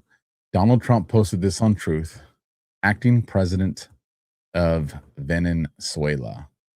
He would post this at 8:23 p.m. Eastern. And so I said, well, let's peep out 2023, which is 8:23 military time. On Fox Now, Orr kept Wiseman in the loop on the dossier. Wiseman and Mueller's bulldog, big. If you guys are not familiar, Orr and his wife are people that are on my list of the first 17 people that are going to receive indictments. And he's going to get tied in, especially into crossfire razor with General Flynn. So seeing that pop up on the radar with what's coming on the 13th and 14th this week, I thought was pretty significant. And then if we go to the date delta, January 11th, of course, we get boom, boom, boom. And that was signifying Monday yesterday. We get Secretary Chris Wright on it. Mr. President, you have my attention to this matter. What's he talking about? White House puts President Donald J. Trump announces interim authorities in Venezuela will be turning over 30 and 50 million barrels of high quality sanctioned oil to the United States. Again, this is winning. And for all those people out there, again, that are saying, this is theft. They have been all these actors. You remember Biden depleting our reserves, and Trump is putting this country back in a position of protection, freedom, and sovereignty, and people want to attack them. This is beyond America first. This is FAFO with America. Yes, Scavino, January 7th at 10:44 p.m. drops this, and you know me and Josh love this general. I'll let you guys take a listen to this one. This operation, known as Operation Absolute Resolve, was discreet, precise, and conducted during the darkest hours of January 2nd and was the culmination of months of planning and rehearsal, an operation that, frankly, only the United States military could undertake. An extraction so precise it involved more than 150 aircraft launching across the Western Hemisphere in close coordination after months of work by our intelligence teammates to find Maduro and understand how he moved, where he lived, where he traveled, what he ate, what he wore, what were his pets. In early December, our force was set pending a series of aligned events. On arrival into the target area, the helicopters came under fire, and they replied with that fire with overwhelming force and self-defense. One of our aircraft was hit, but remained flyable, and as the president said earlier today, all of our aircraft came home, and that aircraft remained flyable during the rest of the mission. Shout out to that pilot that took a hit and stayed on mission. Our military is some bad mofos. Speaking of bad mofos, as I try to keep my language under control, let's get to one more of our Rumble ads. So Alpha can pay the bills here and keep this content free. Let me go full screen with me because I know that makes it a little easier for you guys to see the QR code. If you guys are watching a different platform, you're like, I'm not seeing anything on the screen. It only populates on the Rumble screen because it's done through the Rumble Studio. So if you like these ads that I'm reading, when you have a chance, jump over to Rumble, And in the live chat, the link is there, or in the description, the link is there. So with that, F-bomb jars. I'm working on it, folks. I'm working on it, but I'm a Marine. You ever have one of those moments where an F-bomb is absolutely justified, F-A-F-O, but you don't feel like blowing up your entire life today? Yeah, that moment, that's why this exists. It's called the F-bomb jar. You drop one silently. No yelling, no consequences. All the impact with none of the fallout. Deploy responsibly or don't. We won't judge. You'll see it on the screen. Scan the QR code or click the link below and use code RUMBLE10, that's 10, RUMBLE10, for 10% off your entire order. Thingsofholding.com. Again, thingsofholding.com. For being a Marine, I think I do pretty good with my language, except on football games. Then complete disregard for language comes out. All right. So again, Scavino posts this, puts the GOAT, puts at the Joint Staff, and again, there we have that flag and that eagle, folks. One more thing too, as because I'm going to get into these drops that I thought were pretty badass here that we're going to get into. And badass is not a bad word, so don't even pick a fight with me on that one. While you guys are watching, we've crossed the 1,100 mark over there on Rumble. We're over the 1,500 mark on the other platforms. Hit the thumb, hit the heart, share it out. Definitely helps me. So at 10:44 p.m., Scavino would post this. So let's take a look at post 10:44 first. Brings us to April 6th of 2018. Fake pick push by mainstream media. Videos / backup. Google kill, YouTube kill, FB kill, Facebook, Twitter kill, Yahoo kill, Bing kill, Instagram kill. Net will be paused. Hammer on the clock. Is this an indication of maybe some issues with media? Could be. I don't know. But what I do know is this post, 22:44 for the military time of 10:44. POTUS provided you with a very special greeting. Did you catch it? And now this I absolutely loved. Let me see if I have this up for you guys. I do. The link, I had to get it through archive because it's old. But right here, POTUS sees Q people. And you guys know that this is something that me and Josh have been talking a lot about on DEF CON. And we've also mentioned it on Q After Hours. You guys have seen some real-time signals that have been sent our way during these shows. And why is that? Because POTUS sees Q people. A lot of times we don't get that public reaction. You know, that's more rare than we'd like it to be. But just understand, and I know this from people that shoot me information, and I don't think that they'd be lying to me just because of the relationship I have with some of these people and as long as I've known them. But that man sees a lot, folks. And there's a lot of stuff that people put in front of him and in front of his desk or whatever means they do it. So just keep doing the hard work you guys are doing and know that it is not going unnoticed. Let's keep pushing. This one comes from Josh. The U.S. military has a new battlefield sonic weapon that leaves enemies incapacitated, bleeding from their noses and vomiting. Similar to the LRAD, but from the account appears to be more wide scale. This was used in Venezuela raid and has installed fear within Latin American soldiers. If you remember, the original photo of Maduro had blood down the front of his shirt. Is this an indication of that new type of weapon? And of course, hold on. It would help if I show you guys my screen. How come none of y'all said that? Someone should have said Alpha. You're not sharing your screen anymore. My apologies. But here we have one of the original photos of Maduro. And if you're like, what are you talking about? We're talking about this one. Must listen. Venezuela security talks about U.S. raid. They are beyond scared. This is a very interesting video. So here we go. A security guard that was protecting Maduro has spoken, and you got to hear what he said. It's in Spanish, but I'll translate. Also, Trump announced that, the cartels, they're going after him in Mexico. The whole vibe of Latin America has changed because of what happened in Venezuela. And now that we're getting firsthand accounts from people that were there, the soldier says they didn't hear him coming. He says the Americans had technology superior to anything they've ever seen. Everything that they were using for radar, for anything, was completely taken offline. They had drones, and the drones were taking out bases and taking out things faster. They didn't have no technology. They've never had to fight against drones. He also talks about that there was only 8 helicopters. There was only 20 men that were sent in.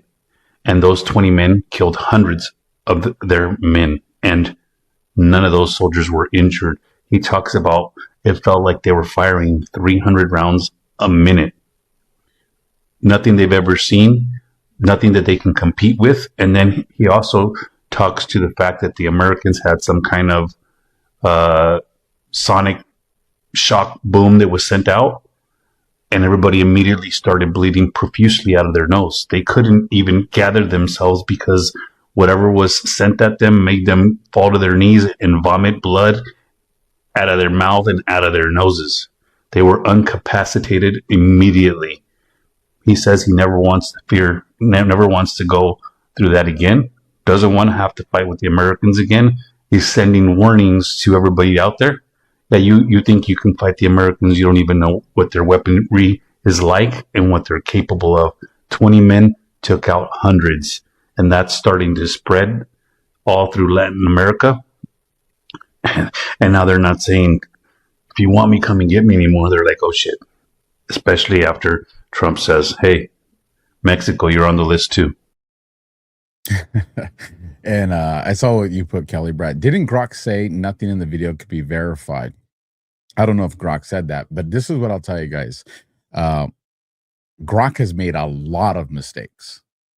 Grok has said, I've been battling with Grok, and I post it every time he makes these major mistakes.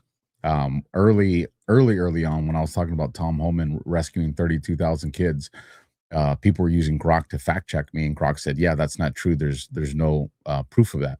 And I literally posted the video of Tom Homan saying it, and Grok came back and said, oh, I made a mistake. Love what Elon's trying to do. Love the fun that Grok can do.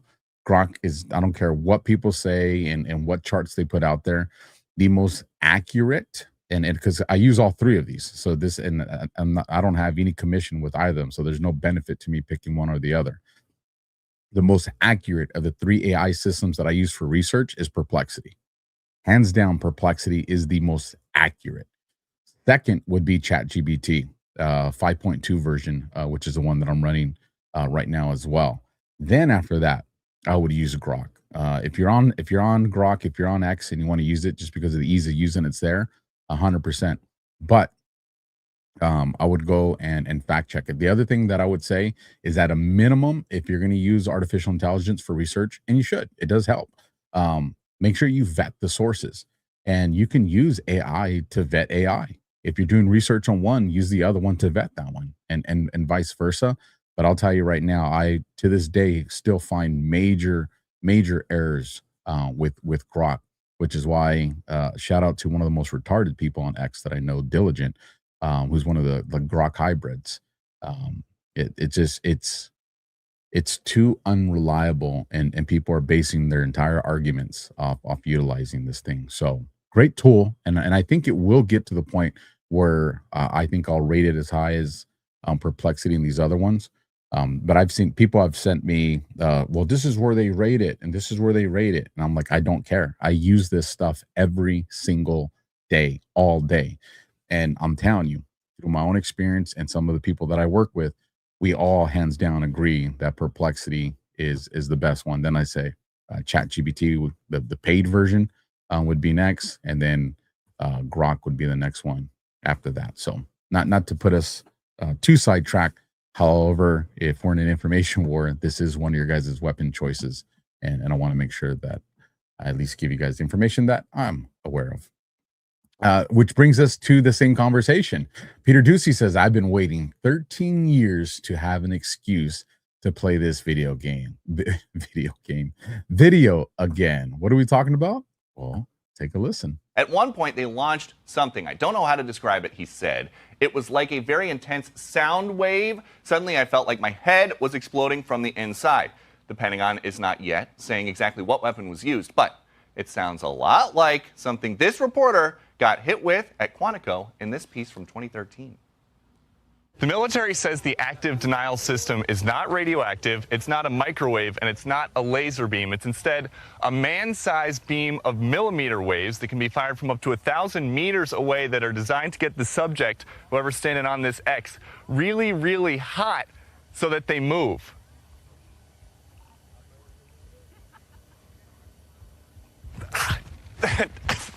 And it's about 50 degrees out here right now, but I just felt like it was about 1,000. And I've never been inside a tub that somebody dropped a hairdryer in, but I would imagine that that's what it feels like. There is a lot of tech that our military has that would just blow our minds. I've been out of the military for a very, very long time. I was a baby when I was in there.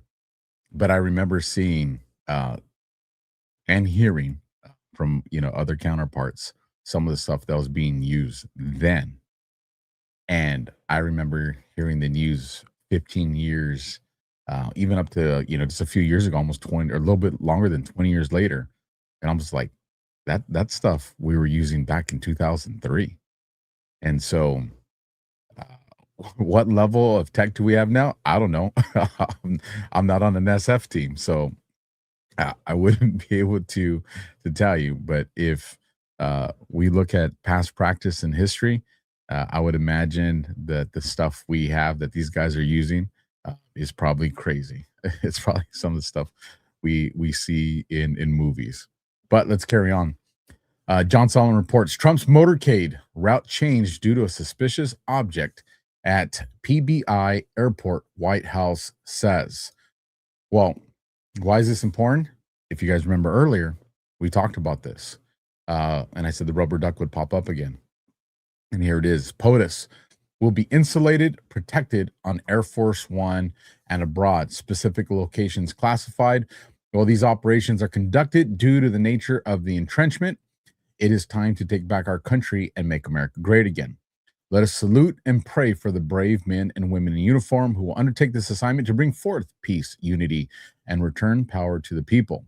The primary targets are within D.C. and remain at the top on both sides. The spillover in the streets will be quickly shut down. Look for more false flags. Stay alert. Be vigilant. And above all, please pray.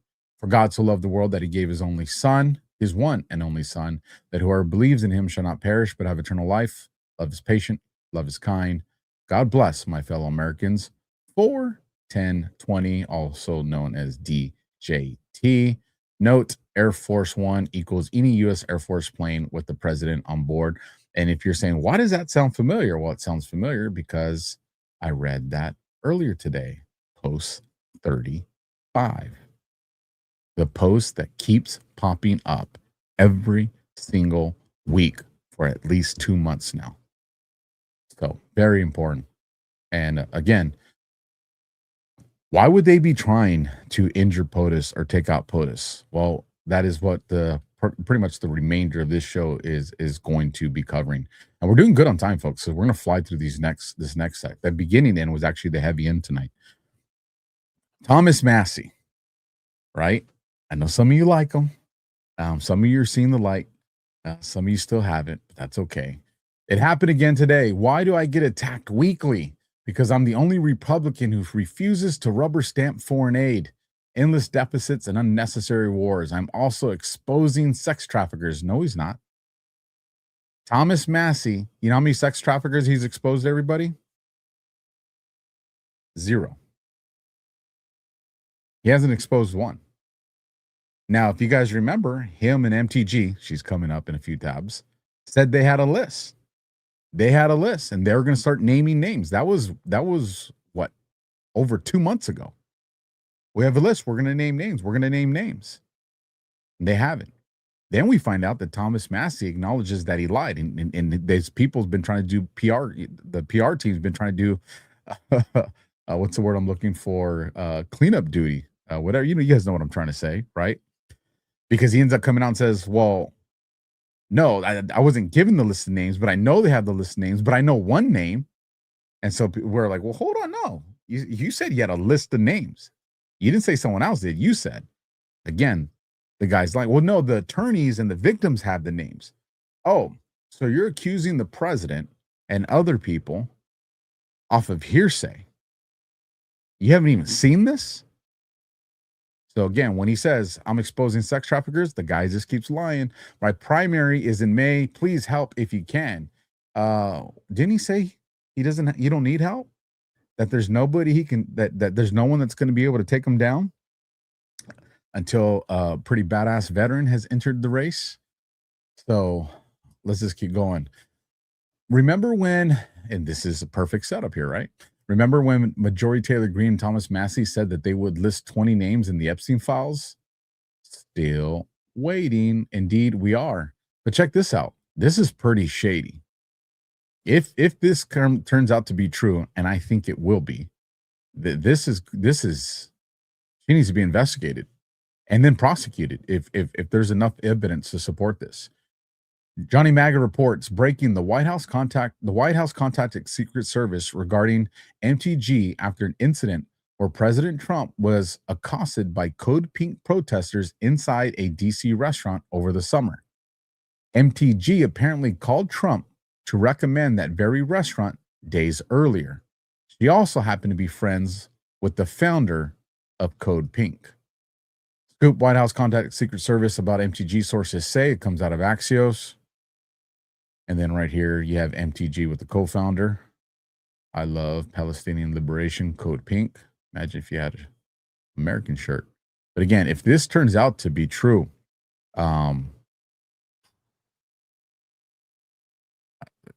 it just hands down just needs to be a criminal investigation. Then we get into this guy. I don't know how you guys say this guy's name. He's been posting a lot of stuff, especially when it comes to Candace. Jacoby.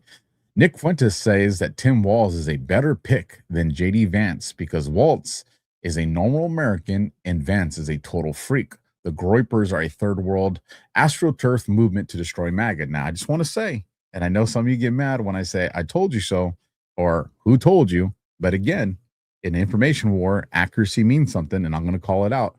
I called out Nick Fuentes at the very, very beginning of the onslaught of all this stuff. At the same time that I called out Jake Shields, at the same time that I called out Dan Bilzerian, at the same time that I called out Candace Owens, all these people.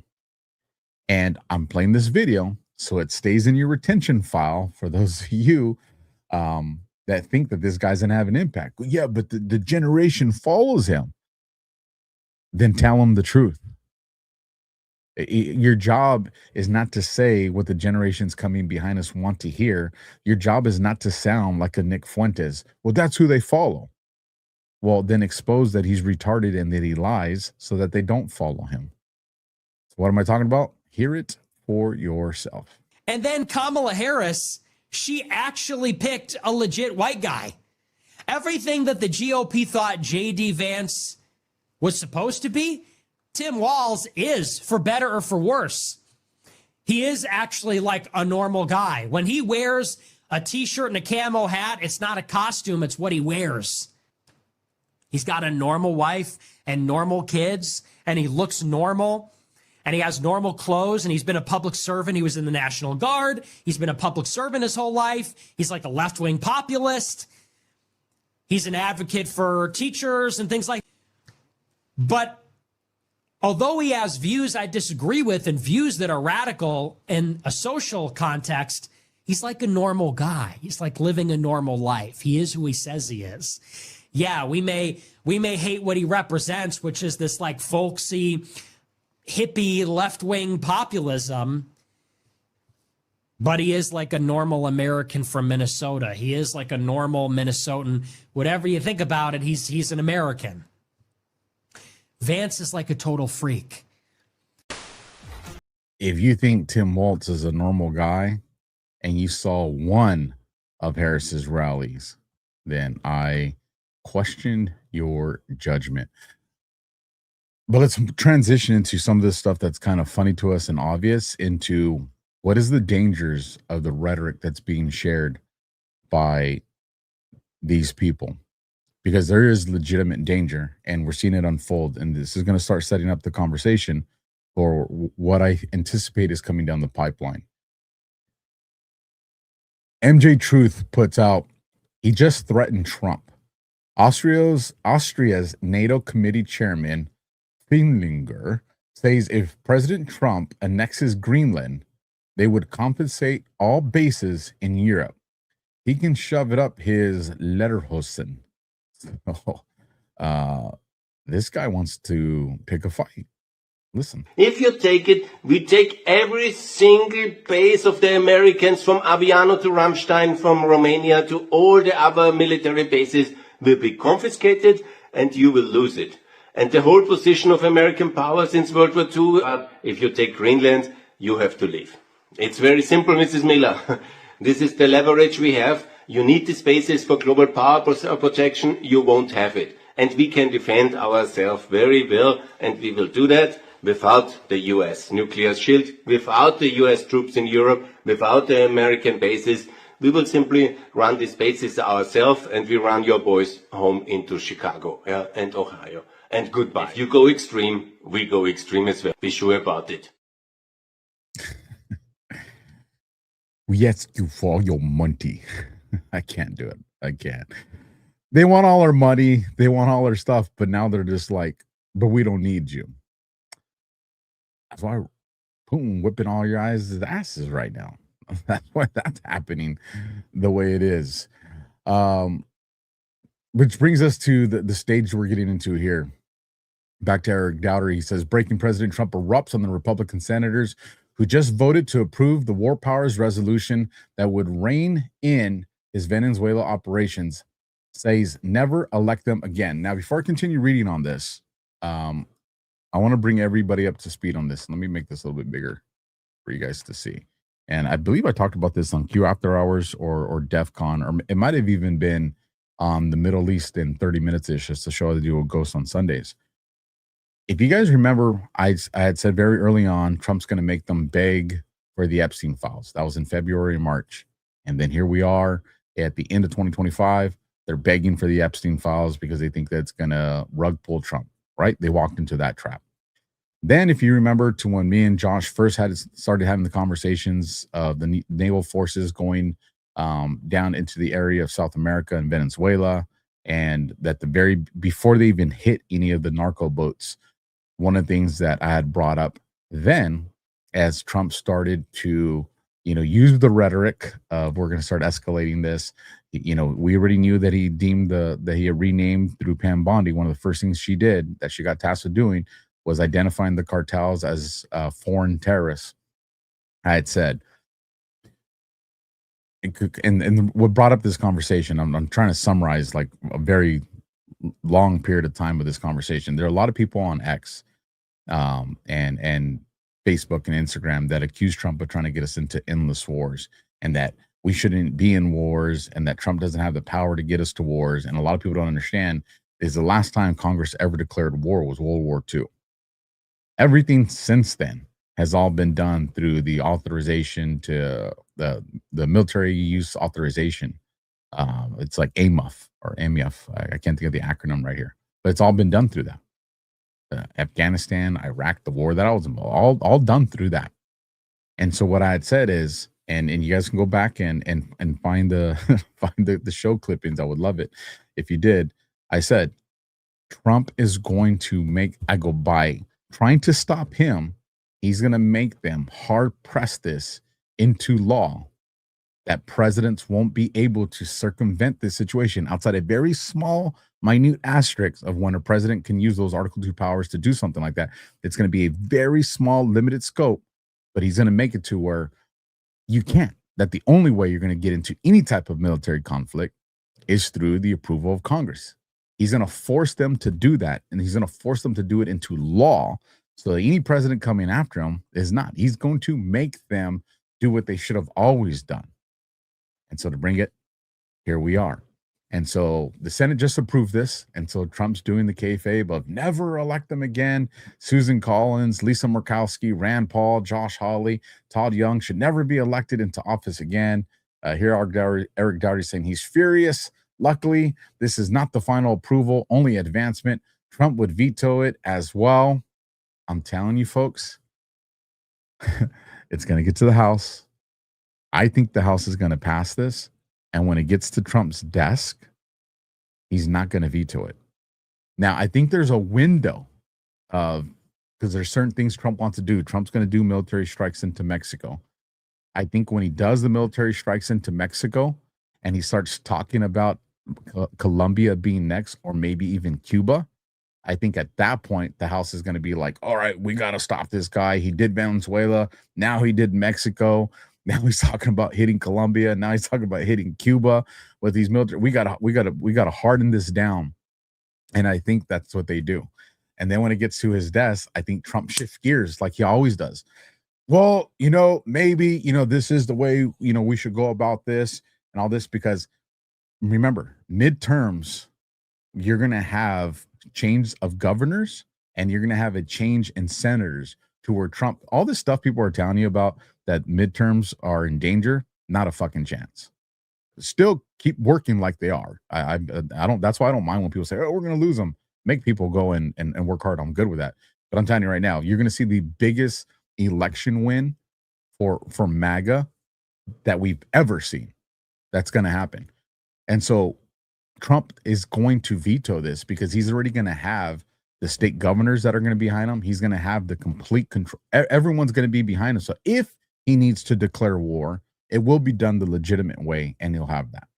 So anyways, that's kind of my assessment of what I see. And so far, it's kind of been unfolding how I thought. So we will see. Let's keep going.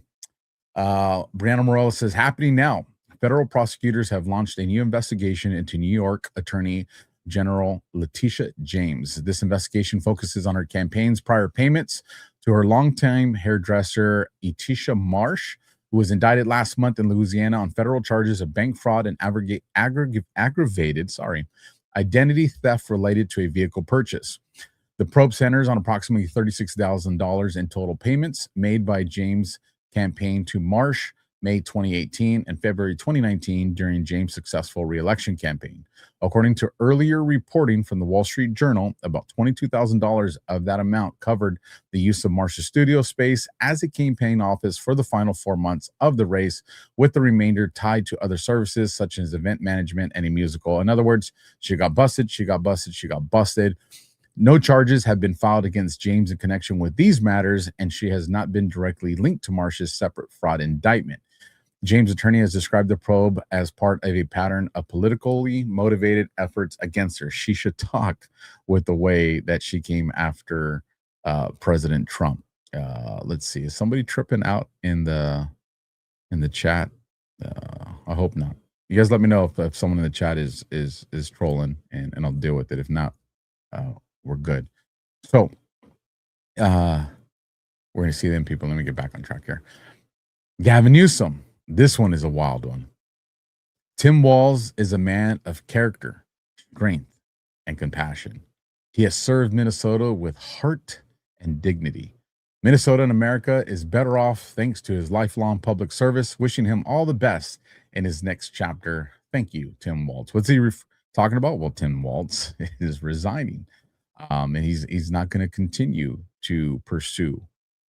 And why is that? A lot of people think it's to the fraud. And I think the fraud does have a lot to do with it. But what I think has more to do with it is we all have forgot about that murder for hire, that the guy put a confession letter out to Kash Patel, directly implicating Tim Walz. This is what he alleges, that Tim Walz is the one that was hiring him to murder people because he wanted to pick up the senator position. And I think this is why we see Tim Walz going the direction he is going.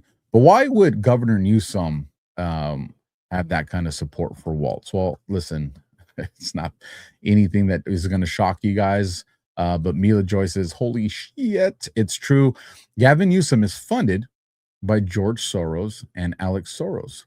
No wonder he wants California destroyed. And I'll make that big for you guys, for those of you that want to take a screenshot of that one. And there's the next one. There you have it, folks. Money to candidates, money to candidates, money to candidates. Alexander Soros, George Soros, Soros Fund Management, Soros Fund Management, Soros Fund Management. And where do they all end up here? 500,000, 250,000, 250,000, 28,000, 28,000, 25,000, 21,000. Gavin Newsom campaign, Gavin Newsom campaign, Gavin Newsom campaign, Gavin Newsom campaign. Stop the Republican recall of Governor Newsom. Stop the Republican recall of Governor Newsom. And that one more time. So it looks like they brought the receipts on this one, which is going to kind of explain why they're starting to escalate these things that are coming. Jesse Waters, holy smokes. DHS, Kristi Noem just sent a startling message to Gavin Newsom. You guys will like this. The governor of California says, bring it on. Oh, we'll be there. We think that this is just the tip of the iceberg. So Minnesota is unbelievable what we've seen, but it is leading us to networks all over the country and overseas, and we're going to follow every single one of them. Homeland Security Investigations is an incredible team of individuals who go after human traffickers, sex traffickers, but the fraud that we have in our public programs that are tied to California, absolutely. We're going to come to you, Governor Newsom, and we're going to arrest every single individual that has ties to this kind of stealing of taxpayer dollars, and we will hold them accountable. Tell you what, I'll be happy as hell when I see Newsom in handcuffs, including our AG, because he ain't any better. Rapid Response 47 says, VP announces the Trump administration will create a new assistant attorney general position. I'm not going to repeat what's being summarized here. Just let's take a listen to our Marine vice president. If you're a young parent struggling to afford childcare in the United States of America, there are programs that we have to make it easier for your kids to get in daycare, for your kids to get in preschool. Those programs should go to American citizens, not be defrauded by Somali immigrants and others. Make it hard for you to get the access to the resources you need. But number two, making it easier for people who shouldn't even be in this country to fleece the United States and our taxpayers to begin with. We have actually activated a major interagency task force to make it possible to get to the heart of this fraud. We have Department of Agriculture resources that are focused on SNAP fraud so that people who need food benefits can get them, but illegal aliens and other fraudsters don't. We have over 1,500 subpoenas that the Department of Justice has issued to get to the heart of the fraud ring. We've done almost 100 indictments, mostly Somali immigrants, but also a few others. And of course, we're looking in with broad investigatory authority to a number of the instances of wrongdoing that we've seen in Minneapolis. But we also want to expand this. We know that the fraud isn't just happening in Minneapolis, it's also happening in states like Ohio. It's happening in states like California. And so what we're doing in order to help coordinate this remarkable interagency effort from the Trump administration, but also to make sure that we prosecute the bad guys and do it as swiftly and efficiently as possible, is we are creating a new Assistant Attorney General position who will have nationwide jurisdiction over the issue of fraud. Now, of course, that person's efforts will start and focus primarily in Minnesota, but it is going to be a nationwide effort because, unfortunately, the American people have been defrauded in a very nationwide way. So, Letitia James being investigated again.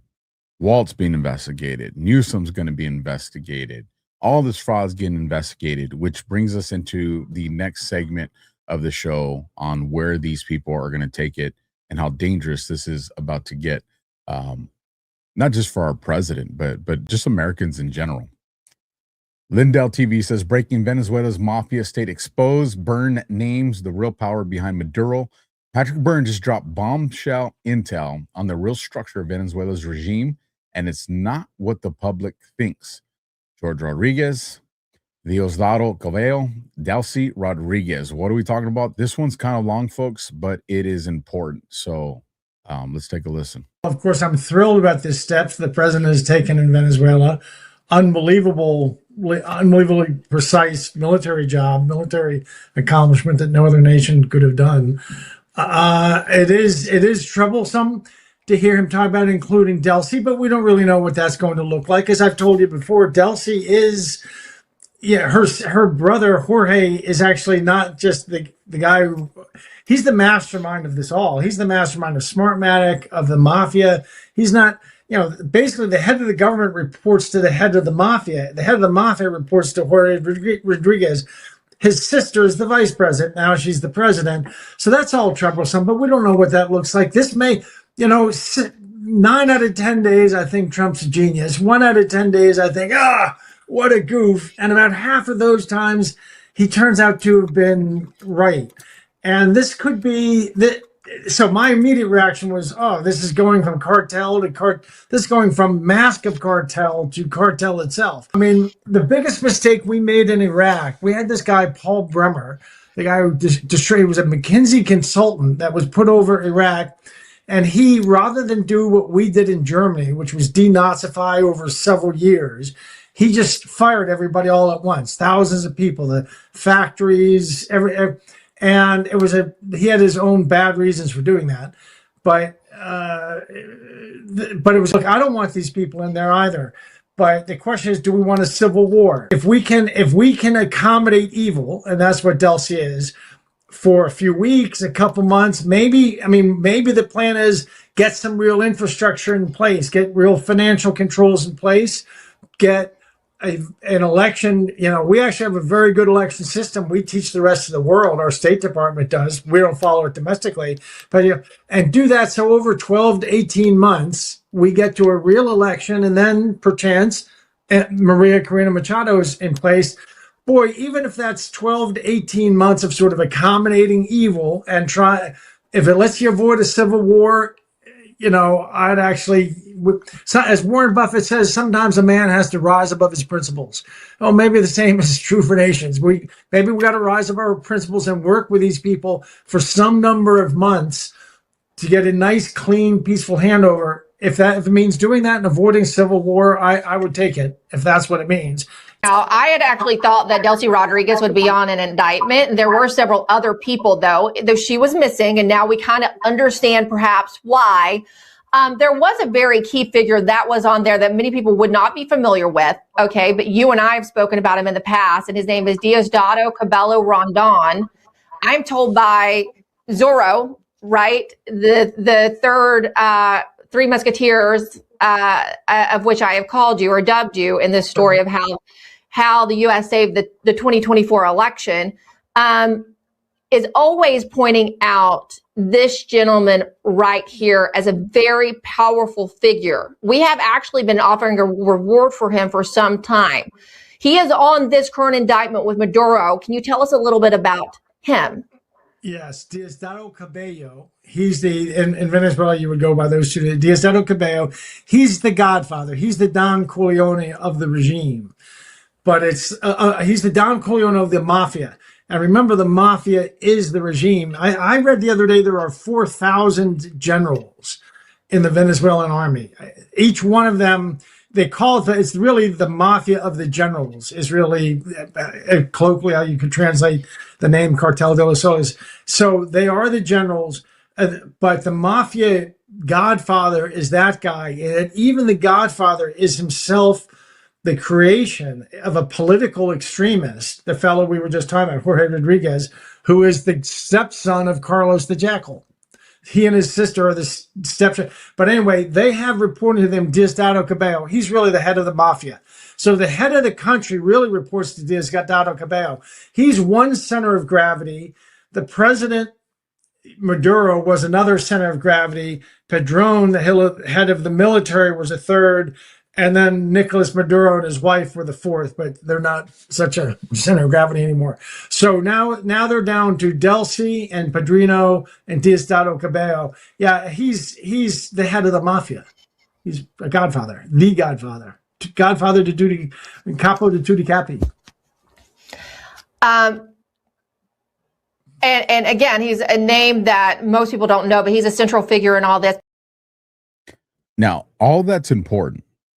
But Patrick Byrne also knows about delivery of certain phrases. And there's something he said that I know you guys heard, but I don't know if you guys, if you paid attention to it. So I want to say it one more time. And it has nothing to do with any of the actual facts that he was talking about, but it was a mindset that he was talking about with President Trump. He says most of the time, most of the days, President Trump is a genius. But there's one day where I'm just like, oh, what the heck is this guy doing? But then half the time on those days, it turns out, oh, he knew what he was doing. Now that's important because a lot of times we see Trump, why hasn't he fired someone? Why did he appoint this person? And in the chaos and the fog of war of that, everybody starts to freak out. The chaos agents utilize that. They flame the fires. And what's Patrick Byrne signaling to you guys here? Go review the history of how many times he felt like that when it comes to President Trump. And then all of a sudden you're like, shit, I get it now. And you guys are going to see that with Pam Bondi. That's my take. He said more than once, she's doing a great job. And she has said, I'm doing what the president has been telling me. So she is a placeholder. Trump is the one that is calling the moves and handling the timing. It's not Bondi. If Trump wanted the arrest all done right now, she'd be doing the arrest right now. This is all being done and orchestrated the way the president wants. But again, why is this all important? Because let's continue on this escalation. Libs of TikTok puts, the narrative went out. The woman who tried to kill ICE agents was a legal observer. Who writes the identical talking points for Democrats? And as you can see here with Nadler, Elon Omar, Sarah Jacobs, Maxine Dexter, the Krasantine Frog, you have CARE, all of them. And what did it say? Legal observer, legal observer, legal observer, legal observer. For all the trash they try to talk on the conservatives that do it, they're right there doing it. They're probably the ones that even invented it. And why is all this important? Because this is the rhetoric that they are going to start weaponizing. I put arrest Tim Walz now.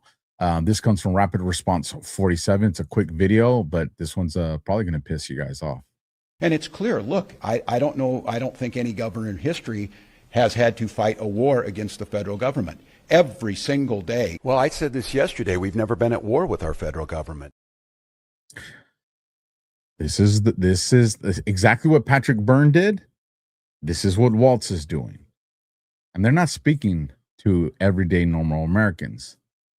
They're trying to trigger. This is the modern day MK Ultra, folks.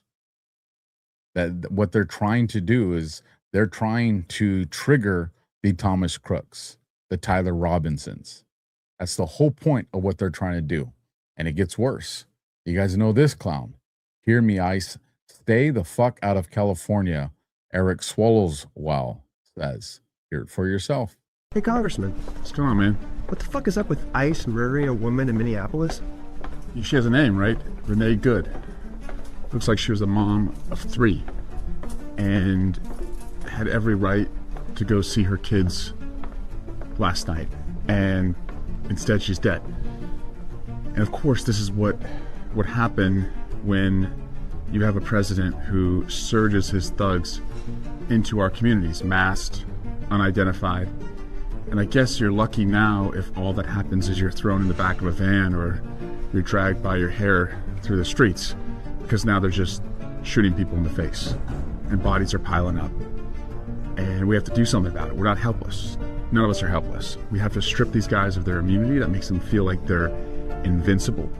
We have to ban masks and require them to show their faces. And we have to make sure they're prosecuted locally. Otherwise, they're going to just roam around terrorizing people, terrorizing women, terrorizing moms. And no one with a mom or a wife or a daughter should have to think about that. And no woman should have to go through that. So, yes, to ICE, my message is stay the fuck out of California. I think that's the message that every leader has to deliver across the country, because we're better than them. We're going to get through this, and there's going to be good on the other side. But right now, we need leadership, and we need to go on offense. So first, did he say this is what every leader needs to do? These are not our leaders. Trump is not our leader.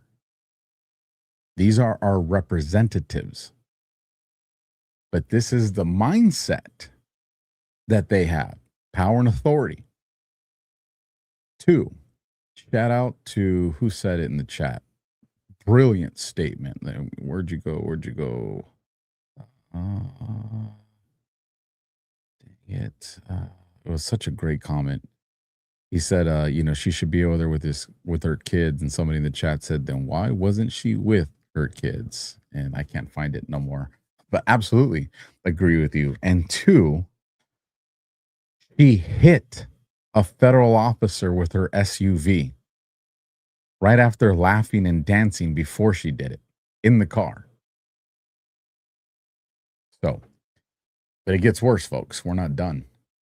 Scott Jennings reports, starting to think maybe this person didn't have the temperament to be a police officer in the first place. And this video clip comes from Breitbart News. This is Michael Fanone. This is the quote unquote J6 Metropolitan Police officer that says, they tased my neck. I almost died and lost consciousness. The guy's a piece of shit. And I got a great podcast, an article that I'll be reading pretty soon when it comes to that.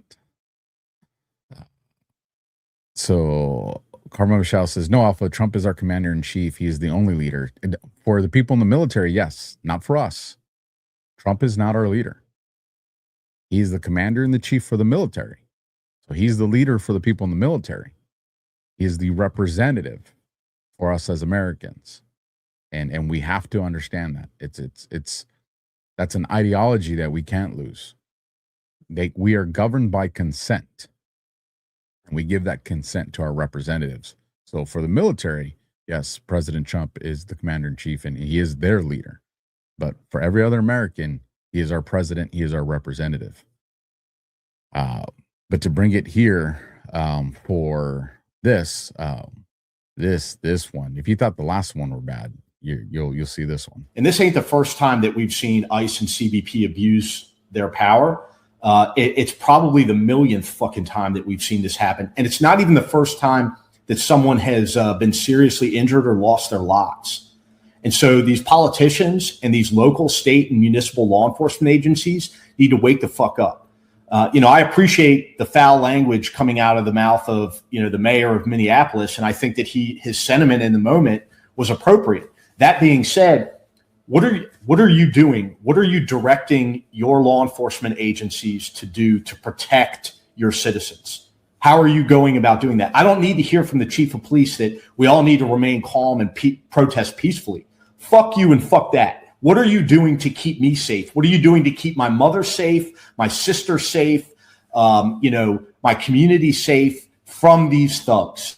That's what I need to hear coming out of these agents or these officers. Because if you're not going to do it, then it's time for the American people to organize and to utilize their Second Amendment right to protect themselves from what has clearly become an unaccountable and lawless agency that's killing Americans. I don't think this guy should have ever been a cop to begin with. And all I'm going to say is in the future, think Fanone and think Seth Rich. That's podcasts in the future. Got to dot my I's and cross my T's. But again, this is violent rhetoric. And then push it to their influencer, Sarah Fields. First off, this man is not Lakota, and this is a threat. Lakota Man at Lakota Man 1 puts, attention, President Newsom or President Ocasio-Cortez, whoever. If need be, I'll gladly, proudly offer my services as an Oglala Lakota Man to help hunt down Kristi Noem and her cold-blooded killers at ICE for you. After you win back our country for us, I'll bag them for you. This is absolutely a criminal threat. Now you have passed the threshold of free speech. This specifically names somebody. This specifically names officers, and it specifically names what he's going to do to them. And why do you have, again, Swalwell saying that, Walt saying that, Michael Fanone saying that, this douchebag Lakota man saying that? Because they're trying to inflame and trigger the extremists to respond. It is the modern day MK Ultra, and a whole nother conversation we can get into on how that actually works out. But it's there. Homeland Security says revolting lies. The two criminal illegal aliens who attacked Border Patrol in Portland are a gang member and his prostitute, not innocent, not an innocent married couple. The driver of the vehicle, Luis David Nico Macada, is a criminal illegal alien from Venezuela and suspected Tren de Aragua gang member. He illegally entered the U.S. in 2022 and was released into the country by the Biden administration.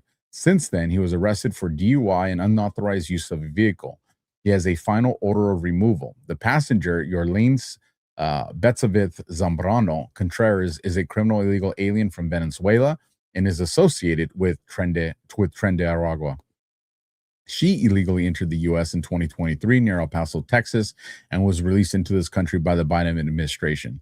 Since illegally entering, Contreras played an active role in a Tren de Aragua prostitution ring and was involved with a prior shooting in Portland.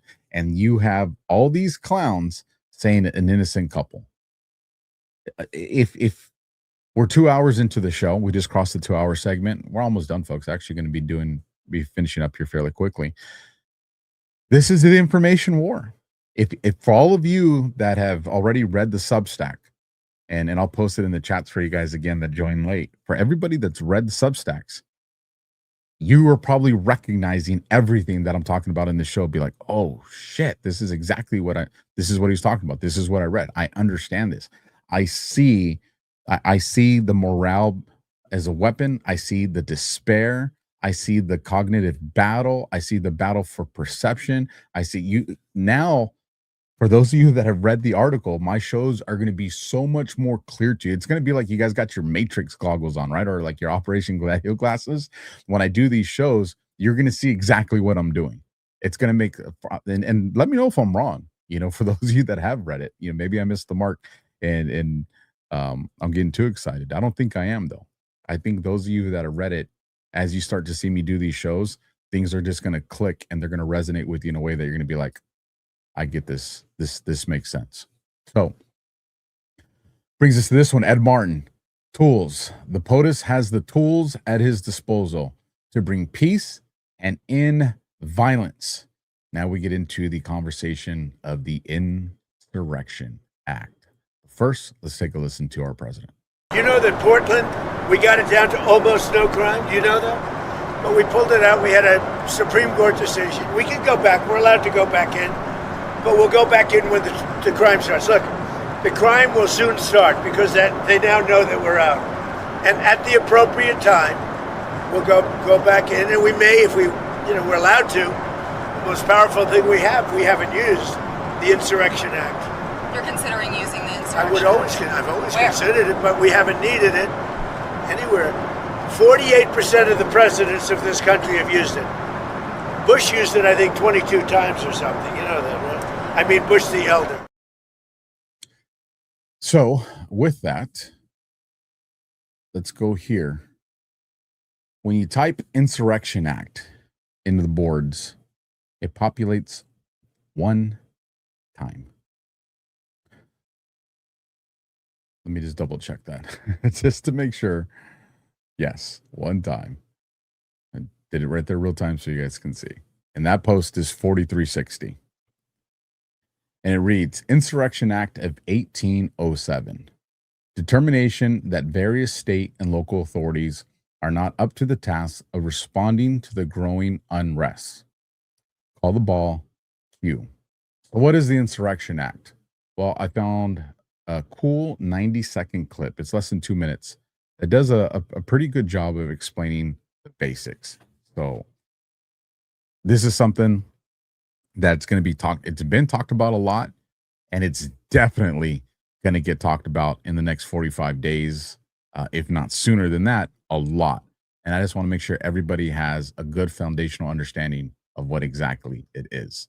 So with that, here we go.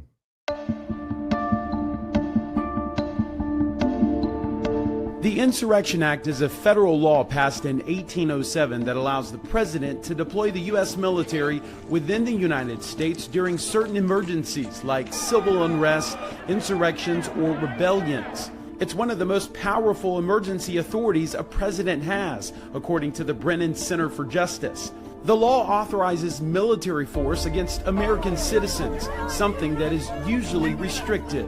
The law traces back to the Calling Forth Act of 1792 and is rooted in the Constitution, which gives Congress the power to call up militias to enforce laws, stop uprisings, and defend against invasions. Under normal conditions, federal troops can't be used for civilian law enforcement. Throughout U.S. history, the law has been invoked around 30 times. It doesn't always lead to the actual deployment of troops, but it gives the legal green light if necessary.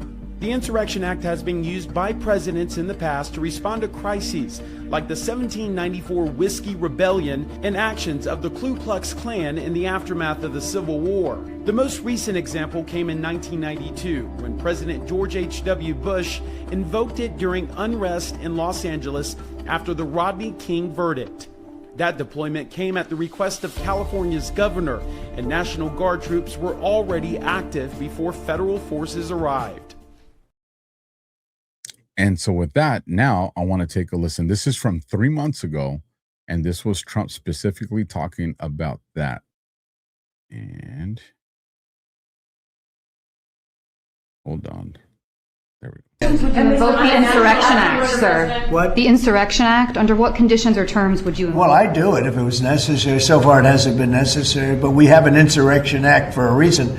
If I had to enact it, I'd do that. If people were being killed and courts were holding us up, or governors or mayors were holding us up, sure, I'd do that. I mean, I want to make sure that people aren't killed. We have to make sure that our cities are safe. And it's turning out, and we started with D.C.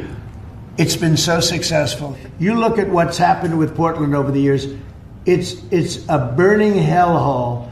And then you have a judge that lost her way, that tries to pretend that like there's no problem. Actually, she's not even saying that. There's a huge problem in Portland. I'll tell you what the problem is. Crime. Okay, crime. There's a huge problem in Chicago. It's called crime. And we want to put out the crime, and they want to inflame the crime. And so what does this all set us up for? The clip that I'm going to be playing right now, it's about a little over 4 minutes. This brings us into kind of like the climax point of tonight's show is who's the big fish that this is going to lead to. And as you're going to hear from Caroline Leavitt, Tulsi Gabbard has made it very clear where this is going. And that's why you hear all this rhetoric. And after this clip, I'm going to explain to you, for those of you that haven't read the article, just a quick snippet of what I anticipate what the deep state is trying to do now in the next 21 days. So with that, let's take a listen to this. Probably the most important clip tonight. Another matter, over the past few days, Director of National Intelligence Tulsi Gabbard has unveiled shocking new evidence that former President Barack Obama and top aides in the Obama administration conspired to subvert President Trump's 2016 election victory and undermine the democratic will of the American people. While publicly pretending to engage in a peaceful transfer of power, in private, former President Obama went to great and nefarious lengths to try to sow discord among the public and sabotage his successor, President Trump. The new evidence released by the Director of National Intelligence, who is here with me today, confirms that the Obama administration manufactured politicized intelligence, which was later used as the justification for baseless smears against President Trump in an effort to try to delegitimize his victory before he even took the oath of office. The truth is that President Trump never had anything to do with Russia, and the Russia collusion hoax was a massive fraud perpetuated on the American people from the very beginning. And the worst part of this is Obama knew that truth, and so did all of the other corrupt officials involved in this scam, including former CIA Director John Brennan, former Director of National Intelligence James Clapper, former FBI Director James Comey, former Deputy Director Andrew McCabe, and many others. Director of National Intelligence Gabbard's report further confirms what we already knew. There was no collusion, no corruption, except on the part of Barack Obama and the weaponized intelligence agencies at the time. The Russia hoax was a blatant lie, all ginned up by Democrat political operatives that were signed off on by then President Obama and leaked to the news media to launch a years-long witch hunt against President Trump and his first administration. Allies of the president, including his own son, Donald Trump Jr., were disgustingly smeared as Russian assets, and some even had their lives destroyed because of this vicious lie. The president's first 2 years in office had this fake distraction hanging over it, and endless resources, time, and political capital were spent having to debunk these lies from the highest levels of our government. Now, nearly 10 years later, thanks to the declassification of documents by Director Gabbard, the truth has finally come to light. And this truth vindicates President Trump, his family, and his many allies and associates who were smeared with defamatory lies. President Trump was right from the beginning about all of this, and we are grateful that justice can be served. Now, we have even more damning evidence implicating those who tried to sabotage a duly elected president and did grave material harm to our republic. Thanks to additional important work done by CIA Director Ratcliffe, Committee Chairman Rick Crawford over the past few months, a newly declassified 2020 report prepared by the House Permanent Select Committee on Intelligence, which DNI Director Gabbard has declassified, found that the intel community did not have any direct information that Russian President Vladimir Putin wanted to help elect President Trump in 2016. And in fact, Russia was actively preparing for a Hillary Clinton victory. But at the unusual direction of Barack Obama at the time, the intel community published implausible intelligence suggesting otherwise. Why? To sabotage the incoming president. This is truly one of the greatest political scandals in American history. And reporters at legacy outlets, some of which are sitting in this room today, like the New York Times and the Washington Post, were ridiculously awarded Pulitzer Prizes for their perpetuation of this hoax. It's well past time for those awards to be stripped from the journalists who receive them. It is not journalism to propagate political disinformation in service of the Democrat Party and those in the intelligence community who hand over out of context and fake intelligence to push a false political narrative.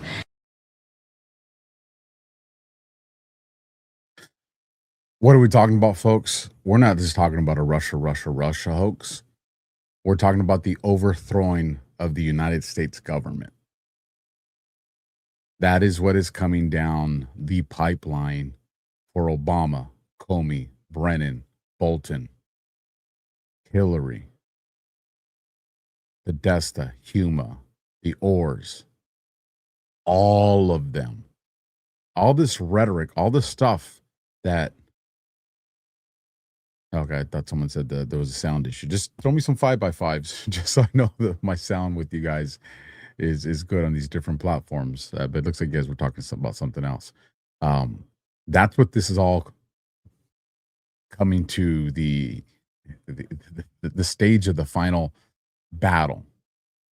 That's where this is at. This is what's going to come full circle. Because, like I said, there's multiple RICO cases that are unfolding. Thank you for that, Redneck Renegade. And Root Dog 68. That's why.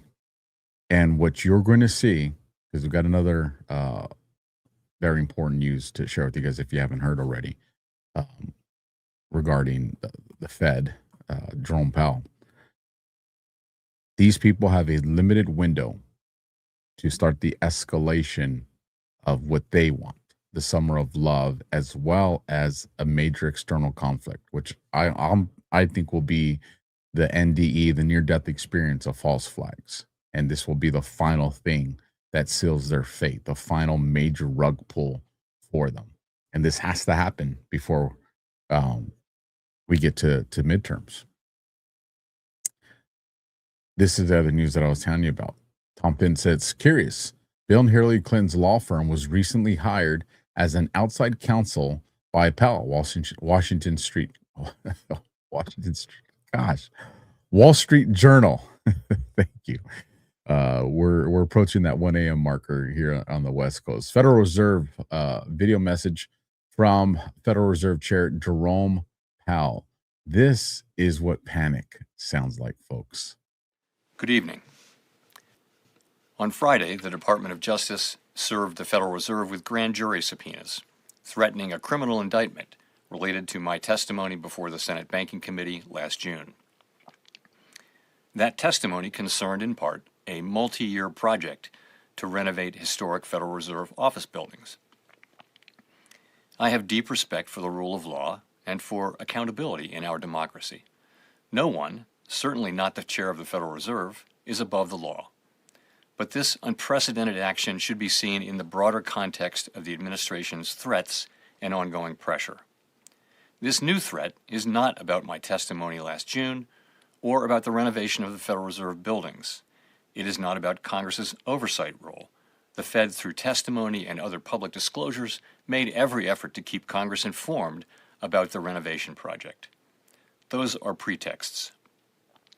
The threat of criminal charges is a consequence of the Federal Reserve setting interest rates based on our best assessment of what will serve the public, rather than following the preferences of the president.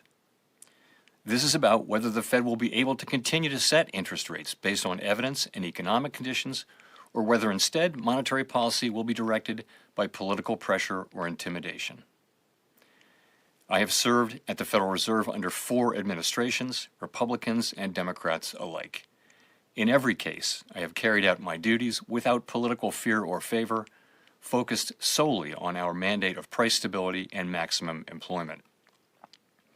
Public service sometimes requires standing firm in the face of threats. I will continue to do the job the Senate confirmed me to do, with integrity and a commitment to serving the American people. Thank you. Talk about not sounding convincing. Just sharing 7. Bye-bye, Fed. Abso-freaking-lutely.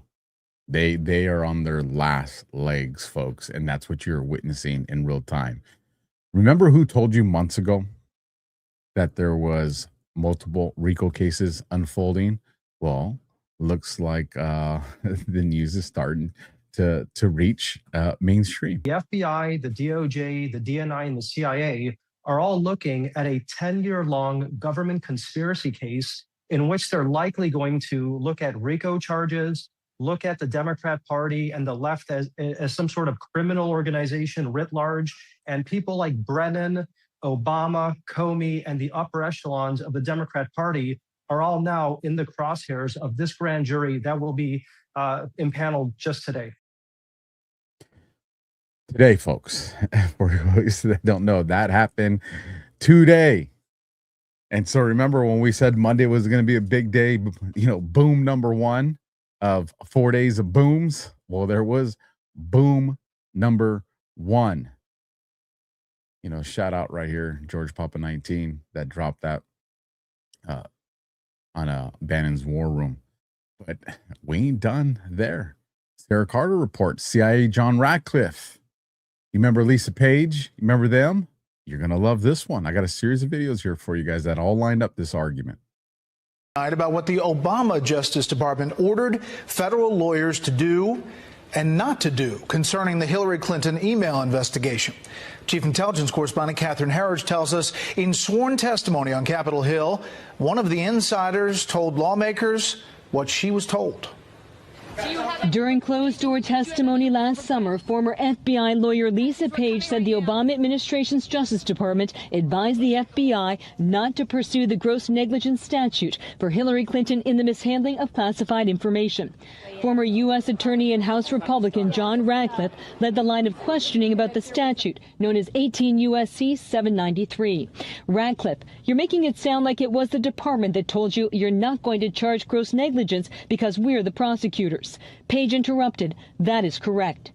Page's testimony appears to conflict with then FBI Director James Comey's recommendation in July 2016 against criminal charges for Clinton. What I can assure the American people is that this investigation was done honestly, competently, and independently.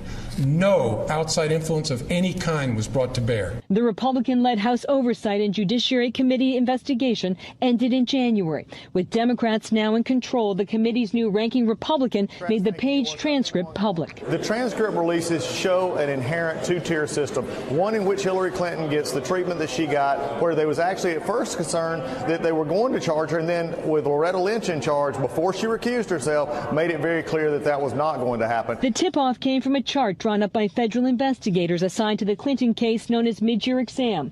Fox News has confirmed that the chart listed possible federal statutes for prosecution.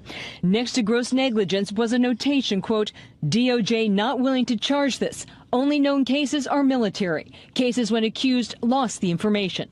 In response to the Page revelations, the president tweeted the transcripts, quote, make the Obama Justice Department look exactly like it was, a broken and corrupt machine.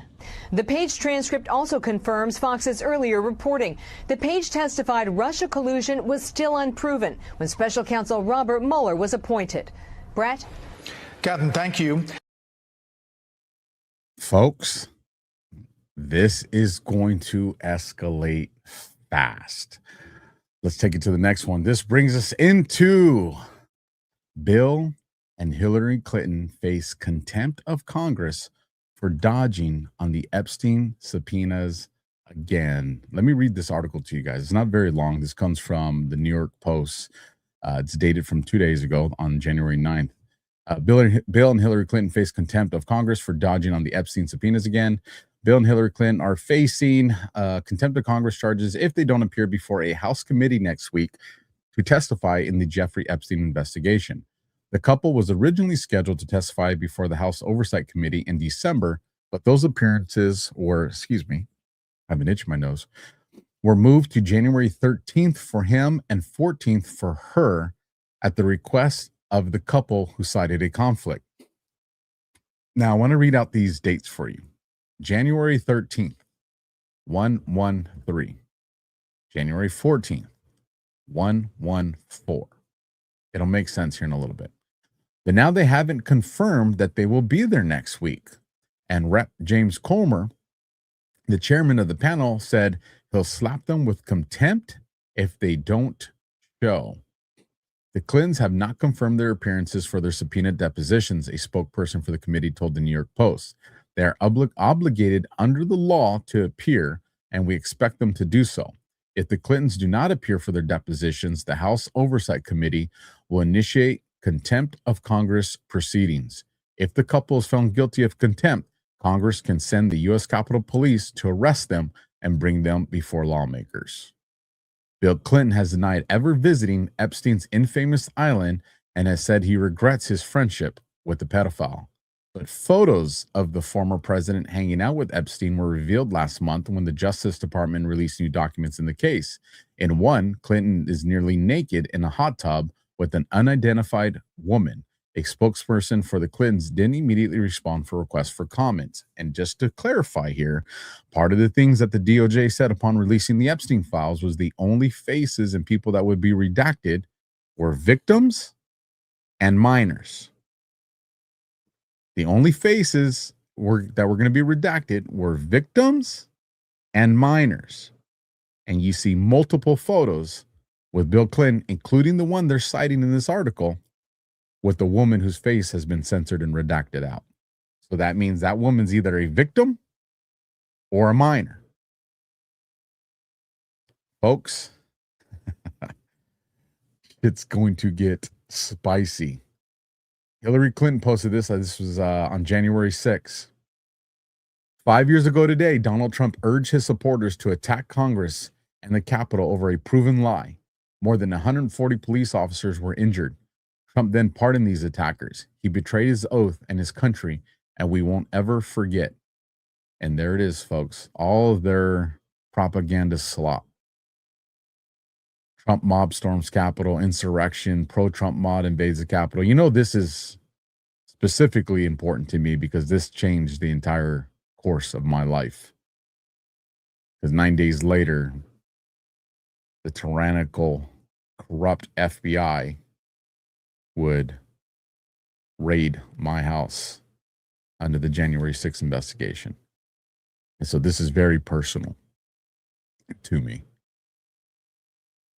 Which takes us to drop 34. I'm not going to read the whole thing because we've covered this ad nauseum over the last few weeks. But I do want to read the highlighted parts. I'll read the sentence leading up to it. On POTUS's order, we have initiated certain fail-safes that shall safeguard the public from the primary fallout, which is slated to occur on 11.3.113 upon the arrest announcement of Mr. Podesta, actionable 11.4.114. Do you guys remember who Mr. Podesta worked for? That's right. If you didn't know, now you know. Hillary Clinton, campaign manager, amongst other duties. And who's being seen on 11.4, January 14th? Well, that would be Hillary Clinton. Who's being seen on 11.3 or January 13th? If you want to play with those numbers, which I do, that'd be Bill Clinton. Are they going to show up? We will see. Drop 26, dated November 1st. Think about it logically. The only way is the military. Fully control and save and spread. Once 11.3 verifies as first marker, biggest advanced drop on the poll. So I don't think that this means January 13th as far as the verifying the first marker. What I think is if they failed to show and the subpoena is in the warrant for the subpoena is enforced to arrest them, then I think when that first arrest comes, I think that's the verifying of 11.3, which moves into the first marker. That is my assessment of that. And I remember these things can have multiple meanings, but given the timeline that we're in right now and how these things are unfolding, that is where I am at with that. Which now brings me into this. General Michael Flynn, the real muckrackers on the case. When will Congress move on these diabolical operations using child and Medicare centers to steal U.S. taxpayer dollars and God knows what else? America, do you see what is happening here? And this video is going to transition us into the next theme of the show, or one of the themes of the show. There are a lot of influencers, news anchors, names of notoriety, people that you listen to on these voices on X. I saw something, and I'll bring that up. And thank you, AZ Liz. I saw your comment. I appreciate that. But a lot of these people are telling you Muslim Brotherhood's not an issue. Islamic extremism? No. That's a propaganda tool from the White House. They're trying to push the Patriot Act on you guys again, the 2.0 version. That let's just focus on Israel. Let's not worry about the CCP. Let's not worry about the Muslim Brotherhood. Let's not worry about the military-industrial complex. Let's not worry about jihadi extremists. Let's just worry about the dudes with the curly sideburns. That's the only threat we have to worry about, which is crazy. So I want you guys to hear this. General Flynn posted it. He thinks it's important. I thought it was important. I want you guys to listen to it. It's 4 minutes and 52 seconds. Islam's coming to America. Islam's coming to America? Yes, it's coming. Wait, is this going to be one day America will become a Muslim state, a Muslim country. Our goal is to make America Islam. Really? Islamic state. Look.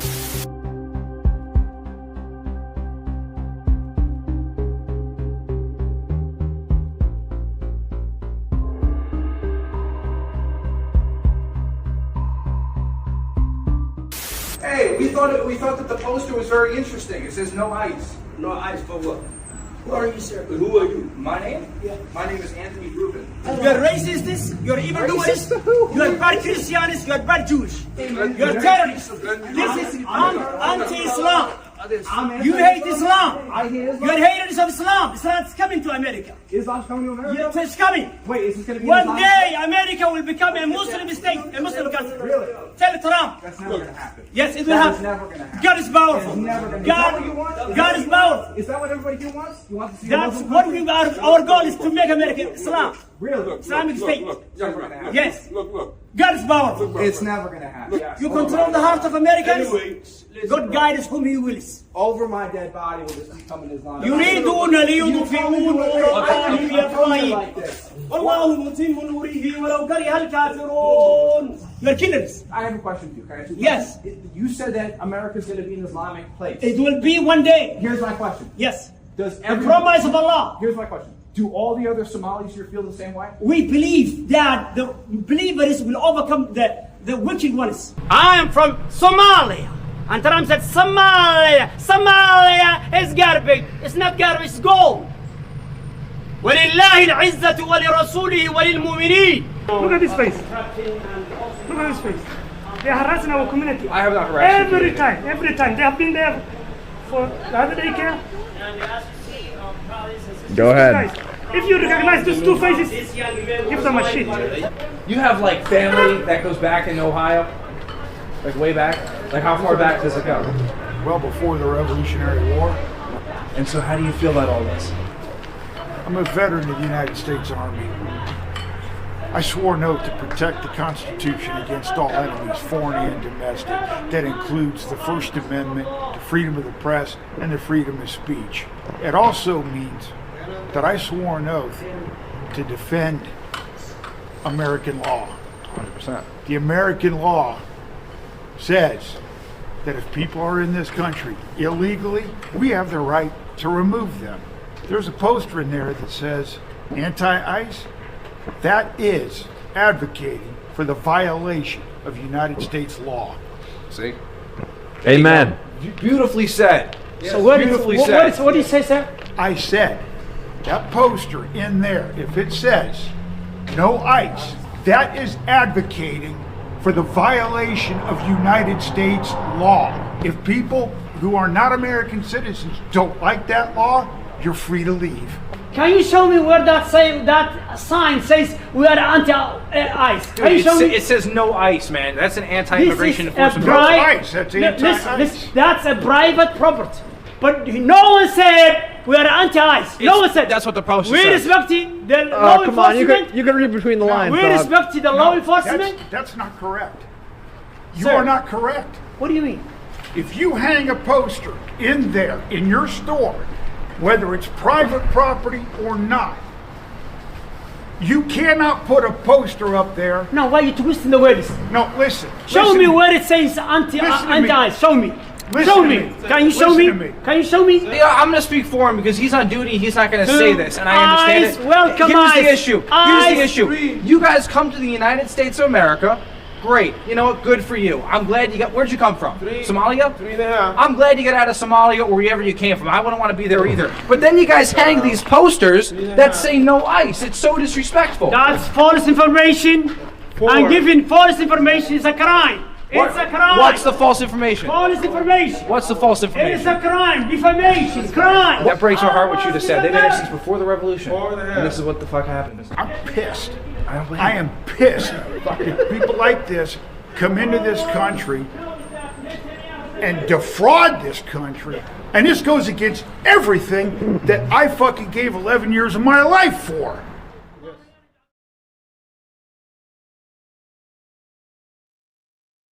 Told you that one would piss you off. Long video, why do I let it play out? So this way, when you guys are in these spaces, when you're in these virtual town halls, and all these clowns, all these anti-America, anti-Trump, anti-MAGA clowns tell you that the Islamic extremism is not a threat, you just heard it.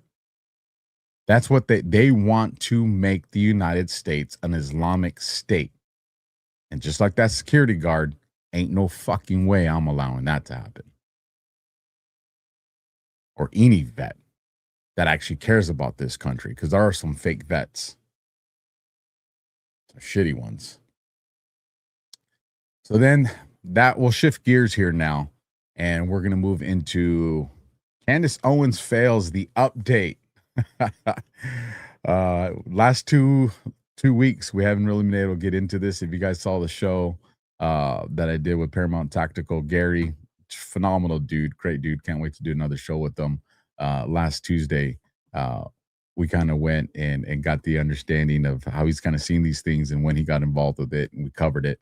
And I just didn't want to do, back-to-back Candace content in that week, because I will show it and I will investigate it, but I'm also not gonna just solely focus on it, because we got a lot going on here. We're fighting on all flanks, right? So let's start here.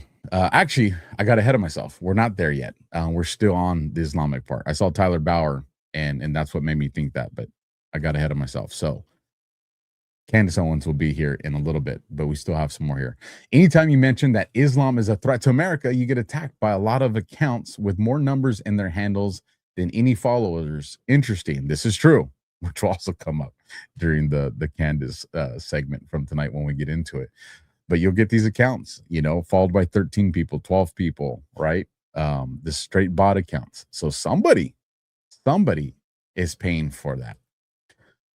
Goldie Gamari, we've had her on the show before. I'm going to try to get her back on. She's been a big voice, a large influencer in moving the needle to bring exposure to the IRGC that's in Iran.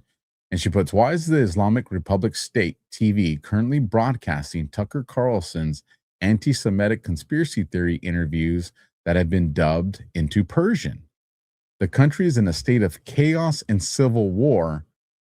The regime is broadcasting Tucker Carlson's anti-West propaganda right now. I'll let you guys take a listen. Wait, stop, Armin. So the Islamic regime right now is literally broadcasting Tucker Carlson interviews in Persian on their 24-hour news channel. The country is in a state of chaos, and yet for some reason, the Islamic regime is choosing to play Tucker Carlson interviews, because this is like, it's Islamist propaganda. I'm just filming this right now because if I didn't do this, no one would believe. This is literally what's going on in occupied Iran right now. So why in the middle, like she said, they are in a state of chaos and civil war, but this is what that, by definition, the government, Iranian, the IRGC is pushing out propaganda, and it's Tucker's content. And I'm just telling you guys, things are looking like Tucker is not going to be who we thought he was. Or maybe he is, and maybe he's playing a role. I think that gets abused a lot, and I like to judge people on what we see, because if that's what's being plugged out there, the expectation of that reaction is a variable they anticipate anyways. And at the end of the day, Tucker is one of the people saying that Islamic extremism is not an issue. As a matter of fact, there's a video out there when he's like, I don't remember the last time a Muslim or Islamist killed an American.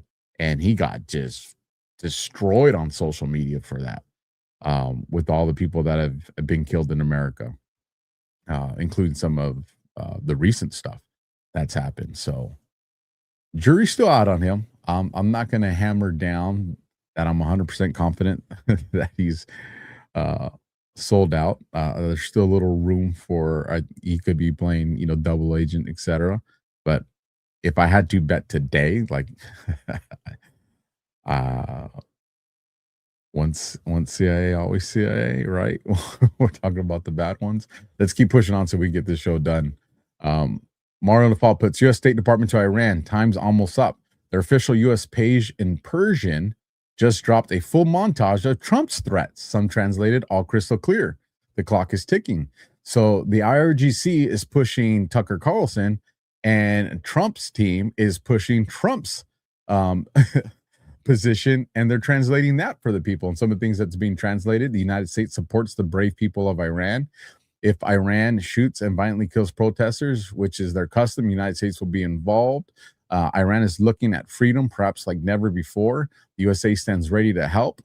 And it's just, here it is. Here it is. So again, propaganda war is going on right now. IRGC is using Tucker, and Trump is showing the opposite. If you want to gauge who's good and who's not. Ezra Cohen, he posts this. This was on the 10th yesterday. Iran is looking at freedom, perhaps like never before.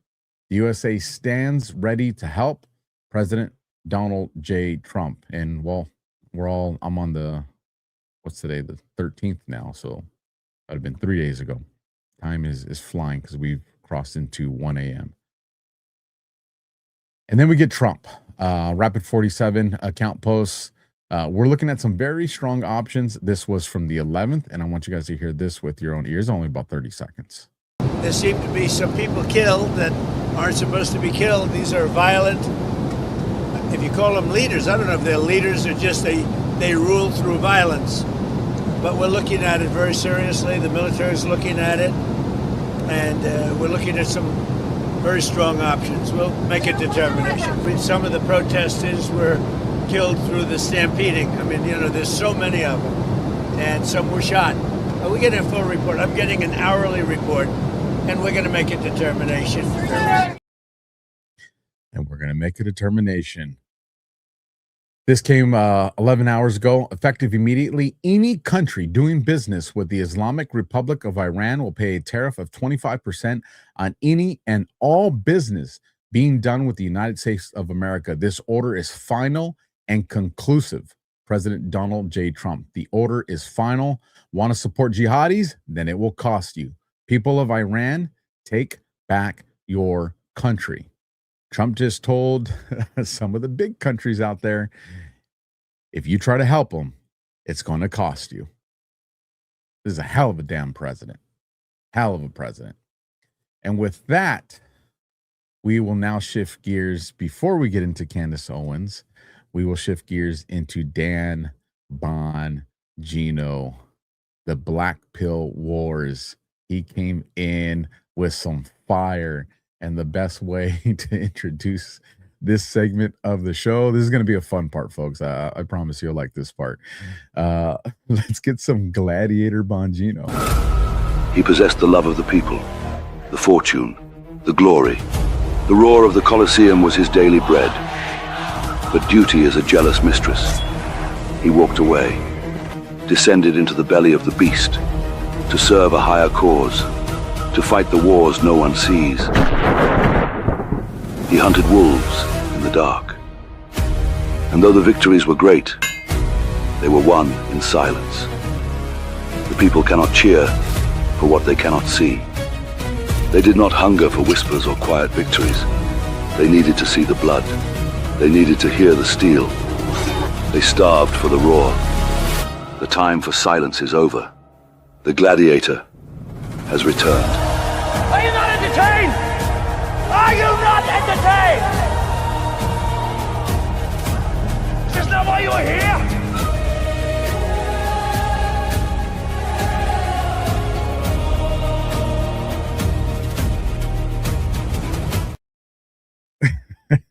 That's some pretty solid work. Whether you like the Dilly team or not, that's pretty classic. Bongino comes, and this was on the 5th of January. He puts this post. Good to see you all. I missed you. Thanks for everything while we've worked on cleaning up. Working in administration was the experience of a lifetime. I'll have some announcements coming up, but I'll be taking a couple of days to spend with the family. A couple of things. Thank you for your interest in the show and its return date. We will have something for you soon. I will have that for you guys here shortly. The Trump team is not kidding around. It's an otherworldly experience from the other side. He's determined and focused, and having been around quite a few presidents, this one broke the mold. If we blocked you, it's because we care so little about your bullshit that we deem it not worthy of even seeing. If you're bitching and whining about it, that means you can't exist without being seen and commenting on ours. You'll need to get over that.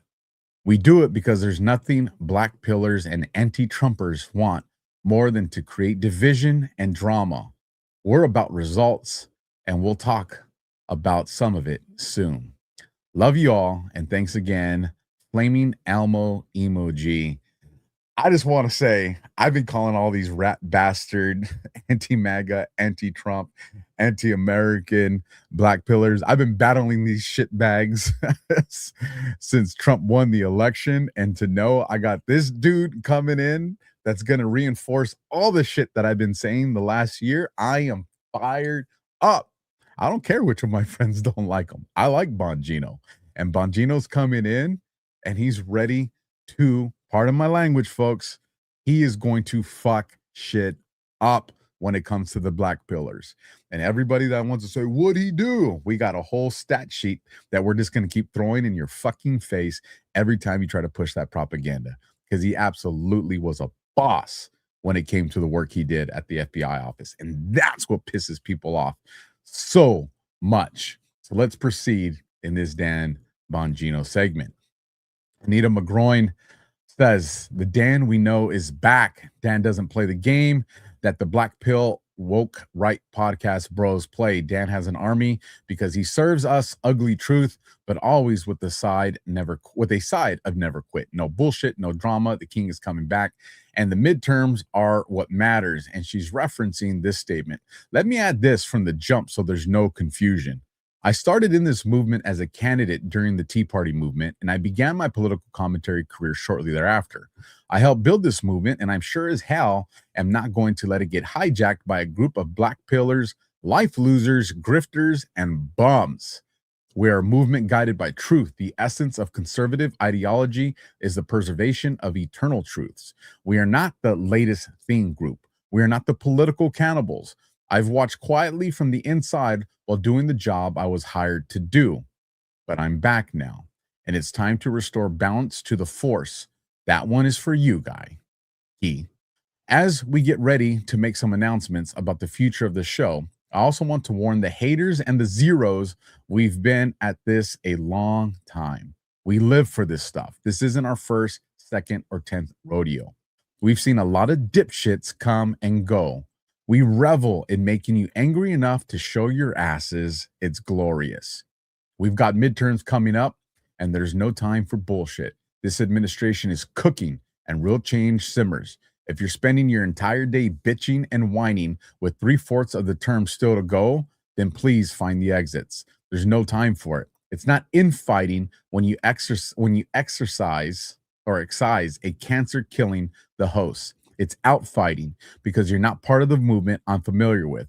Looking forward to big things ahead. Can't wait to tell you about it. Folks, is this not what I've been saying? What have I been saying? This is not, when people kept saying, oh, MAGA is being divided, this is a division. What have I said? And I'm one of the few, if not the only person that's been saying this. The movement is not divided. We're filtering out the infiltration. And I'm telling you, homeboy just gave me a rubber stamp that I was right. The other thing is, what did I tell you guys? Once he said that he was going to be coming back to podcast, and everybody's like, oh, he's going to hit it right out of the gate. I said, nope. I said he's going to come in February. Pattern recognition, right? We're getting there. We're getting there. Let's go to the next one. Where am I at? Dan Bongino. Yes, gatekeeping is absolutely going to happen. There isn't a business, sports team, or organization on earth that would do otherwise if they want to succeed. You don't allow cancers into your clubhouse and then plan to win baseball games. You waive them, trade them, or release them. Libs and enemies of our country understand this, and they have found a path to fracture our movement from the inside, but only if we cower from it. I will always relish the year of my life serving you all in this incredible administration, but I am back now, and the mission is equally important. We built this movement, it's ours, and now we're going to take it back. Again, he just rubber stamped what I've been telling, and I'm going to shift over to my X community right now. What I've been telling you guys. Stop giving these fucking clowns a voice. The virtual signaling of, well, I want everybody to have a voice.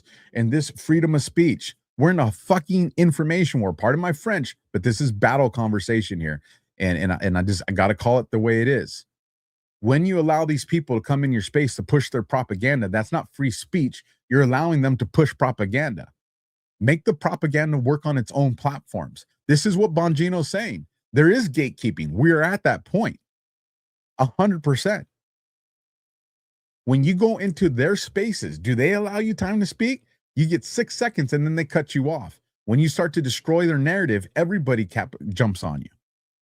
It's orchestrated and it's formal. This is where we're at. And again, he has rubber stamped what I've been telling you guys. So I hope you all start listening now. I am fired up for the way this is going, the direction we're going, and we're not done. Bongino says, so we're moving here to former Congressman Matt Gaetz. He says, at Grok, when did Dan Bongino run for office and how did he perform as a candidate? Bongino responds, maybe if I spent more time at shady parties with moneyed insiders, I would have won. I heard you know a bit about that. You've always been a dick, by the way, grifting off your daddy like a suckling little doggy. When I first met you in the Panhandle, I knew you were a piece of shit. It's written all over your phony face of yours. And of course, I just said, damn. I'm telling you, he's not messing around. And what did I tell you guys? I said, Bongino's coming back because there's been so much infiltration into MAGA, into the conservative realm, into the Trump round, into the America First round. So many betrayals that people weren't seeing and other people aren't stepping up the way they're supposed to. So Trump's bringing back one of the generals to podcasting because whether you like Bongino or not, the dude has millions of followers. A large portion of them, I would say over 3/4 of them, are normies, and the normies are about to get not red pilled, they're about to take the red suppository because this dude is going to bring the heat, and he's bringing it from a perspective from an insider. Because although he's not going to disclose any of the RICO cases or any of that stuff, he is not going to compromise that stuff. I'm going to pay. I know I'm going to. I'm going to be paying attention to where I see his focal points going. And to not what he's just saying, but what he's not saying with certain topics, because he can't tell us things. But if you're paying attention and listening, this dude is going to guide us in the direction of shit that we need to be focusing on. So, huge asset being brought back into the digital battlefield. Dan Bongino, there's no room for grifters in MAGA. Dave Smith, we all knew you were talking about me. Dave Smith says, we all knew you were talking about me. You were just too much of a bitch to say my name. That's wild that you had time to watch all my debates with all of the demands of your work covering up pedophilia, which will be your legacy. Make no mistake about it. Really? How many kids did they recover? How many tens of thousands of kids did they recover? How many human traffickers did they arrest? These clowns like Dave Smith and all these foreign clowns that keep, manipulating so many Americans. If you believe people like Dave Smith, the E.M. Malcolms, the truth teller, these, the J Squad, the Juice Crews, right? These people, that's on you. You're free to be retarded. And I don't care who I offend when it comes to that. You want to know legitimate information when it comes to Israel? Go follow Ghosts. Go follow some shows we do. There's absolutely conversations that need to be had about AIPAC. Absolutely conversations that need to be had about Israeli software that's into the back door of a lot of our infrastructure. But these guys aren't trying to do that. These guys are trying to subvert the president. And I'm glad that this is all coming to the surface on a massive scale now. Bongino sends a message to the black pill crowd that now whines and complains endlessly about the Trump administration. He's so back, and I'm going to let you guys hear this for yourself. When I come back, if it's going to be, endless complaining, then just don't watch. The show it's okay. Like, this is a constitutional republic. You're not obligated to listen to my show. The thing about black pill is where everything sucks all the time. It's like, well, we're demanding accountability. Great, so am I. You're endlessly complaining about things you don't know anything about. That's all you do. Like, he'll shut down the border, 10 people across the month. Why wasn't it 0? Okay, well, can you just acknowledge going from 1 million to 10 is a big deal? There's a cost to that. You can't let this negative vibe constantly set in. That doesn't mean healthy debates about policy are not welcome. Debating policies are fine. But the black pill complaining and whining all the time about the administration of it, it's just like, man, what team are you on? You don't have to watch. It's okay. There's a door. Go find the freaking exits. I don't really give a shit. I'm not here for anybody's money or anything like that. I'm too old for that shit. And we're not done because he's got another one. Shifting a little bit gears on the thought process here, but it's interesting. 2 FBIs he discovered when he went. Let's listen to what he's got to say about this one. I really found that there were 2 FBIs. There's the guys out there with the door kickers going out there getting bank robbers, working white collar, working violent crimes, working counterterror, working counter-espionage. And then there was the politically weaponized group, and they had to go. You know, like, okay, well, that's easy. Well, the problem is who's in what group? They don't come out and tell you. No one comes out and advertises. It's like, hey, I was part of this. Cash and I did investigate, say a problem, find the perpetrators involved, and take action. And it sounds like a simple battle plan, but it's not as easy as we thought. Do you feel comfortable stepping away and knowing that it's good? Well, I wouldn't say anything's ever good in that human beings are incorruptible. They are. There has to be mechanisms in government. Am I comfortable that Cash and I did everything we could in the past year to create institutional safeguards against things happening again anytime soon? Yes. You know, the problem is you can get new leadership in there later that can obviously change it. I don't know if you can answer this question, but how many people did you fire? There were a lot of personnel changes. I'll leave it at that. A lot. Significant personnel. And the leadership is, I'm reasonably confident, is completely different at this point than it was. I'm not sure there's that many folks left from before. Did you catch what he said? They don't just come out and tell you who they are. And why is that important? Because what did I say? I know some of you get pissed when I do the I told you so's, but listen, I need to show consistency of accuracy because it's important in the role that I have here. I said they got to do leak operations. They got to bait OPSEC because the people that have been pretending and flying under the wire, it's easy for the ones that got called out. But the hidden ones, and those are the dangerous ones, you had to bait them out. And you had to do leak operations. And they were doing it. And you guys kind of know my other theory. I'll save that one for another night. But let's keep rolling on. That brings the Bongino segment to a close. I'm fired up, folks. This is what I'm going to say. Bongino coming back into the digital platform or the digital war with this platform, that's a big deal for us. It's a big deal. It's going to definitely offer some clarity to things. And I'll tell you what, I am absolutely going to capitalize on that. It's going to be massive, too, to counter the next propaganda artist that we're getting into. And this brings us into the Candace Owens segment. I will try to make this as entertaining as I can while delivering you factual information and a real assessment. For those of you that are like, why are we talking about she's a distraction? Yes, folks, but we don't get to ignore it. If you see a weed in your yard, you just keep walking by, weed will go away on its own. Then the next day there's 2 weeds. Then there's 10, then there's 100, and then your yard looks like shit. Candace is a weed, and her simps are the weeds popping up around her. We have an obligation to address this propaganda operation, but not be consumed by it. Hence the reason you still see lots of content addressing all the issues going on with our country and the world on at least my podcast. And hopefully I'm teaching people things when they go to do their podcasts, but we don't get to ignore it.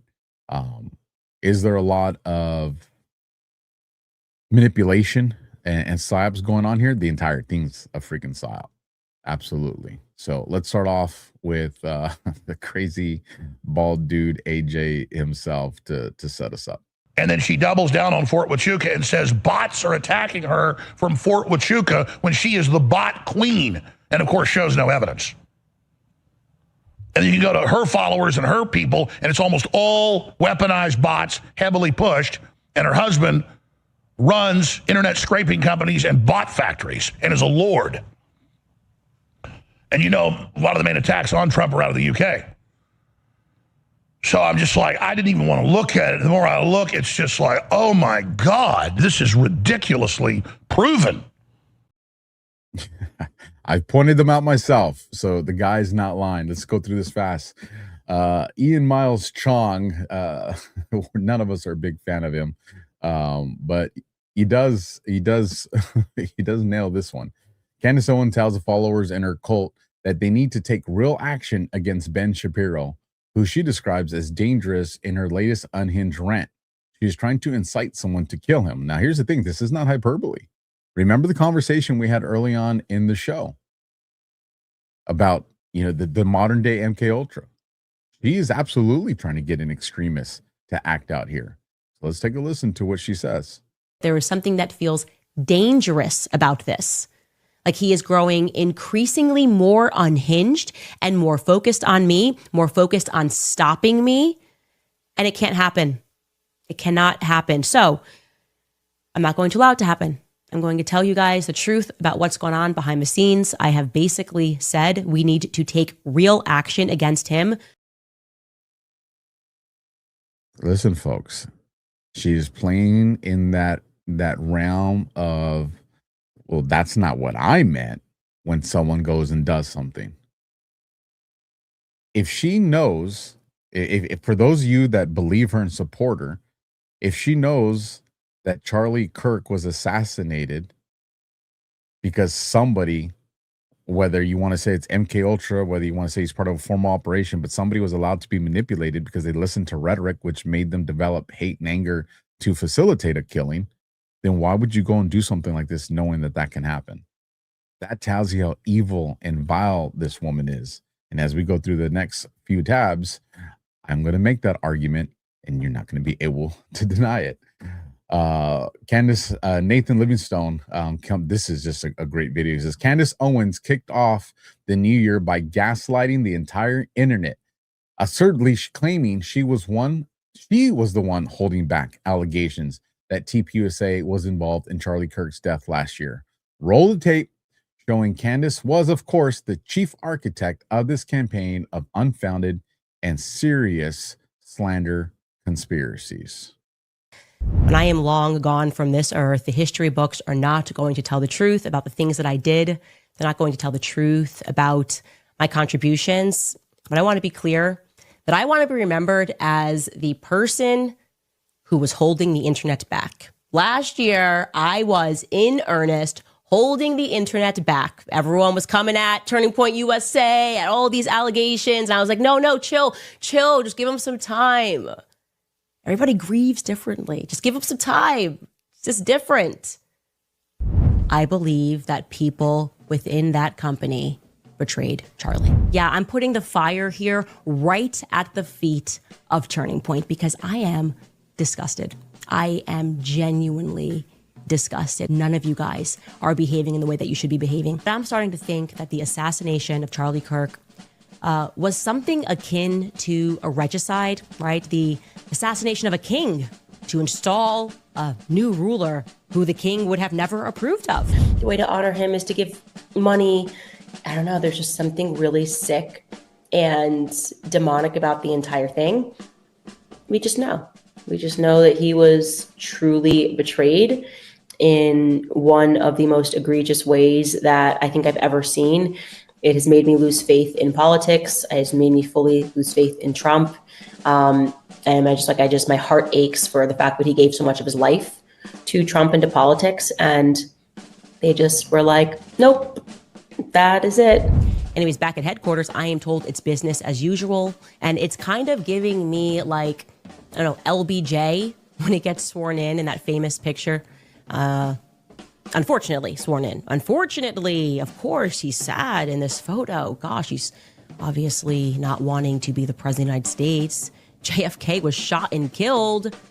And now LBJ has to step up, unfortunately. But I gotta be honest, I wasn't there. I don't think LBJ was actually that upset. It's looking to me like the apparent plan was to assassinate Charlie Kirk, who had at long last faltered on the pro-Israel cause, and then to stage a hostile takeover of his brand and of his legacy. I want to know why the decision was made to murder Charlie Kirk, a decision that very clearly had to be approved by Charlie's friends. Cam Higbee is on the payroll of Turning Point USA beginning in August of this year.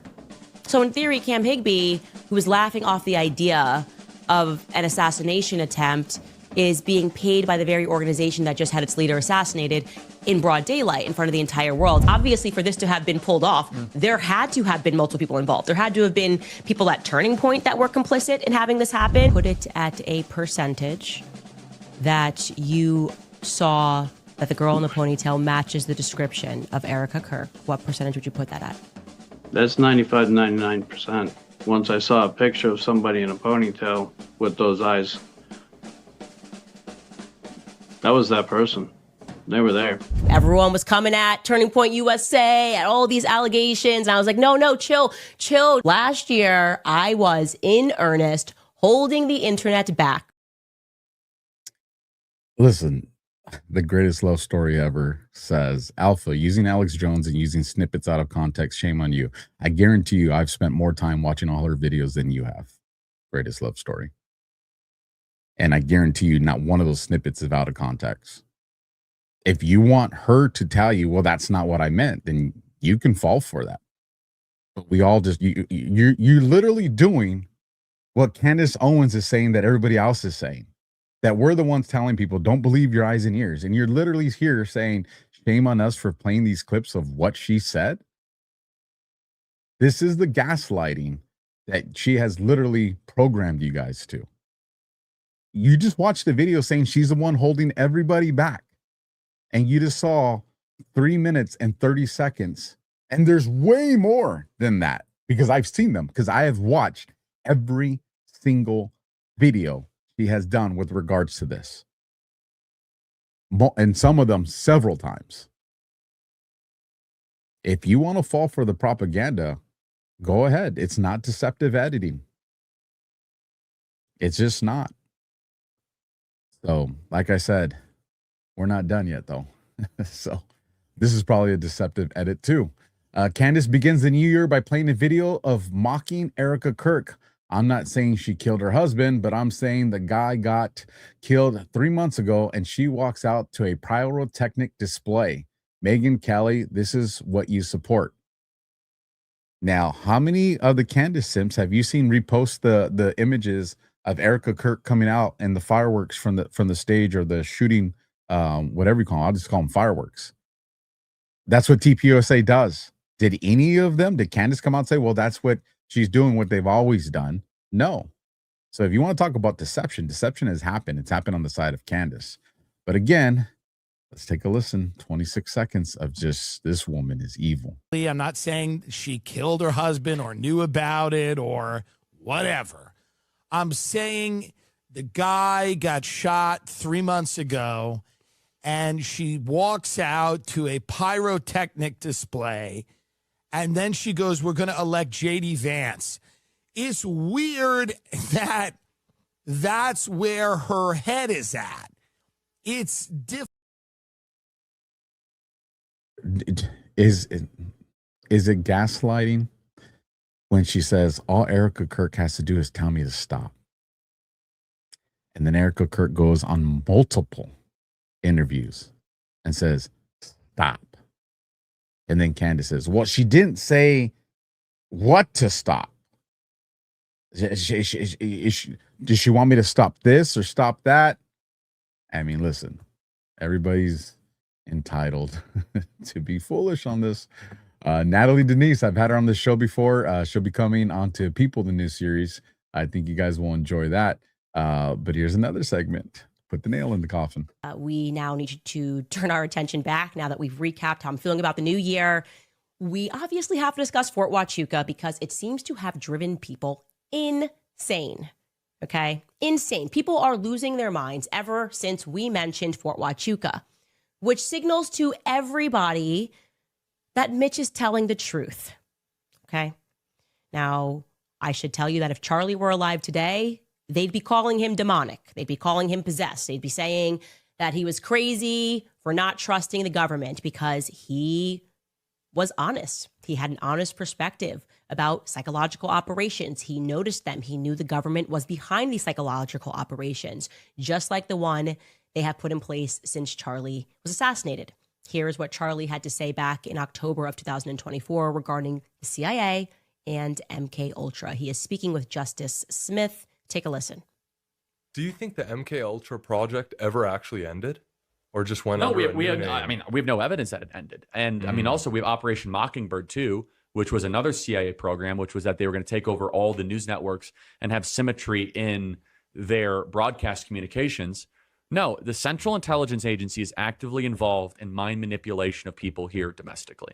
And that is completely against the CIA charter. You must understand, we have Congress, and they're just kind of like a peanut gallery. And then we have a super government that exists above Congress of the Department of Defense, which is the Pentagon, the Central Intelligence Agency, which is its own thing out in Langley, the Federal Bureau of Investigation. They run the country. The intel agencies run the country. I agree. People don't run the country.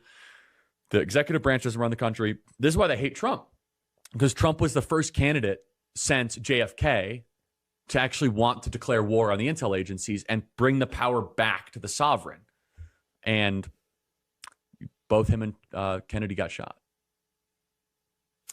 Yes, well, I am just in many ways, I think it would just pain Charlie to see everything that's happened since he passed. I think it would just pain him to see what Trump has become. He's become a deep state, obviously, and never have I ever seen a more aggressive psychological operation, or a more obvious operation, for that matter, than everything that the intel agencies have been trying to impart upon the public since Charlie Kirk was assassinated.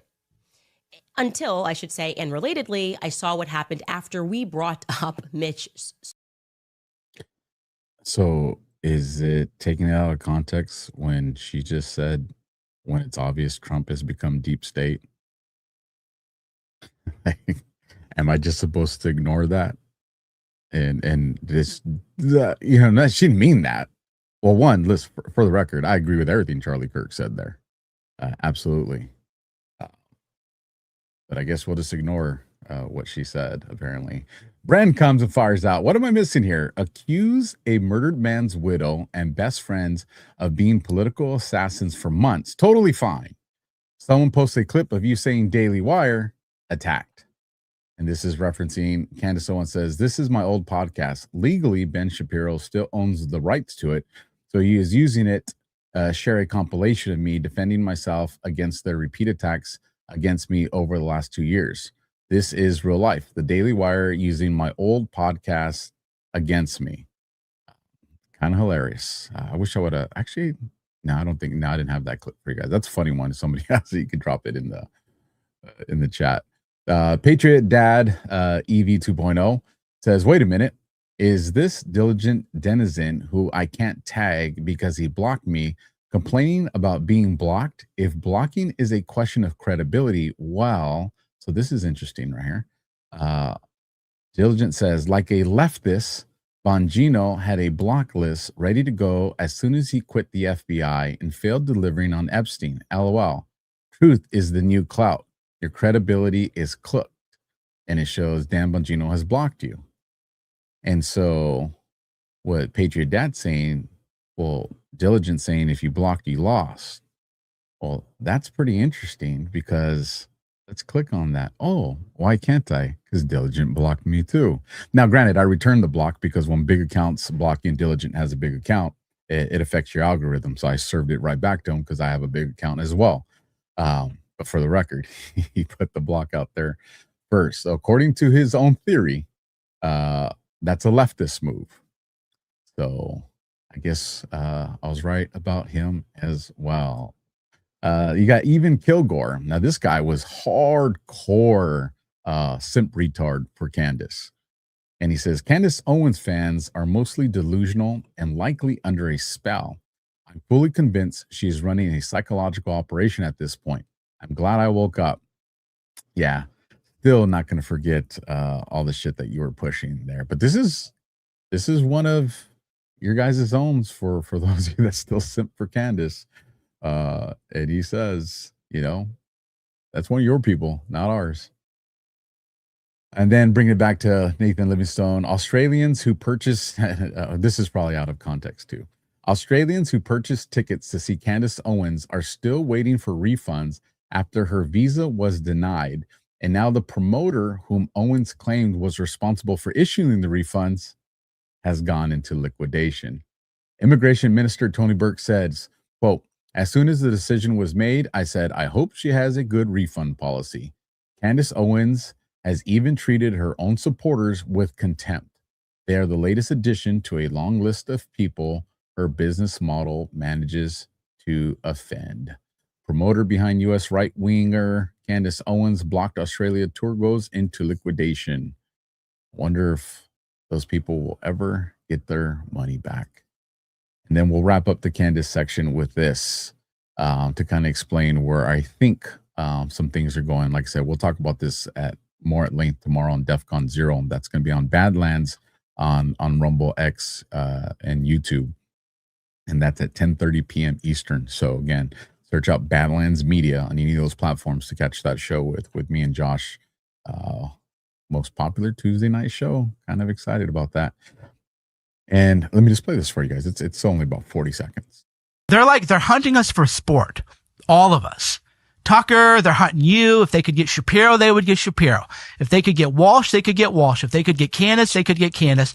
And it ain't the Israelis and it ain't the Jews that are doing it. It's the violent, feral, terrorist, Bolshevik left. And they would get all of us if they could. So whatever acrimony we have, which is I'm not a unity guy. I'm a guy who likes the mix, maybe too much. But it's dude, they're going to kill us. They're going to kill all of us. And we need to figure out some kind of way to coexist with one another, understanding that the threat against us is existential. And they would, the left, if they could kill Seth Dillon, they'd be glad to kill him. If they could kill you, they'd be glad to kill you. To them, that's just another notch on their belt or a point on the scoreboard. So why'd I play that? It's to catch what he said. Now, people hear, oh, he's saying, oh, it's the left. And so you discount, oh, he's not talking about MAGA. He's not talking about conservatives. But what he say? It's the Bolsheviks. And if any of you guys have seen a lot of the people that have attacked the Q community, this is what they brought up: the Bolshevik Revolution, Operation Trust. That Q is Operation Trust 2.0, which is completely different because the Q community, one, is absolutely at its core is decentralized, which is the opposite of what Operation Trust was. It was centralized information. So right out of the gate, that's completely wrong for anybody that's actually studied it. But what does he say? What you're going to hear people start to say is they're going to equate this stuff to the Q community, Anons, and digital soldiers. Mark my words, folks. Clip this one. Over the next few months, you are going to see a shift from attacking Q as, oh, it's conspiracy, or, oh, it's Q-tards. You're going to see a shift to rhetoric. And I know because I've been recording and taking sound bites for my folders that I work on because I still do investigations. You're seeing this happen right now on social media platforms. They're starting to plant the seeds to push violence against the community. And I'm telling you guys, remember, you heard it here first. You are going to see in the next few months an escalated push of violent rhetoric against Anons, digital soldiers, and anybody tied to the Q community. And this is where the seeding is starting right here. And it's already made its way into these virtual town halls of X. So heads on a swivel, folks. If you guys are in a space or a podcast, or you come across a post and you see this, send it to me. Because I have no problem with creating reports and sending them to the FBI. I've already done it, and I've been very open about it. I got no problem doing it. So if you guys come across this information, you can email it to me at the AlphaWarrior Show at protonmail.com. If you want to remain anonymous, let me know. If you don't say anything, I just treat it like you want to be anonymous. If you do work and you want credit for it, just say, hey, I'd like some credit for this. And I got no problem doing that. Also understand that in my 14 and a half years of law enforcement and working special details to include undercover work, detectives, homicides, and all that, I have never once burned a source, ever. And I haven't done it in this community, and I don't plan to. So if you are somebody that is in the network of these people and you are realizing the shift in direction that this is going, and you want to provide me insider information or a whistleblower, I can help you with that. And I can also help you down the proper channels if you want to take it to the next level and doing it the right way. I do have formal training in informant management, certified in all that. So again, if you want to reach out to me, the AlphaWarrior Show at protonmail.com will be the initial way.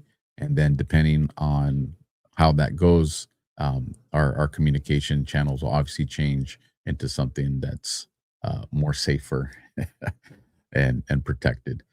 So now that we've addressed that, I am going to do the last ad of the evening, and we're right on the ending, folks. And I got something really cool to end with. So let me go full screen with me for those of you that are going to want to take a screenshot of this.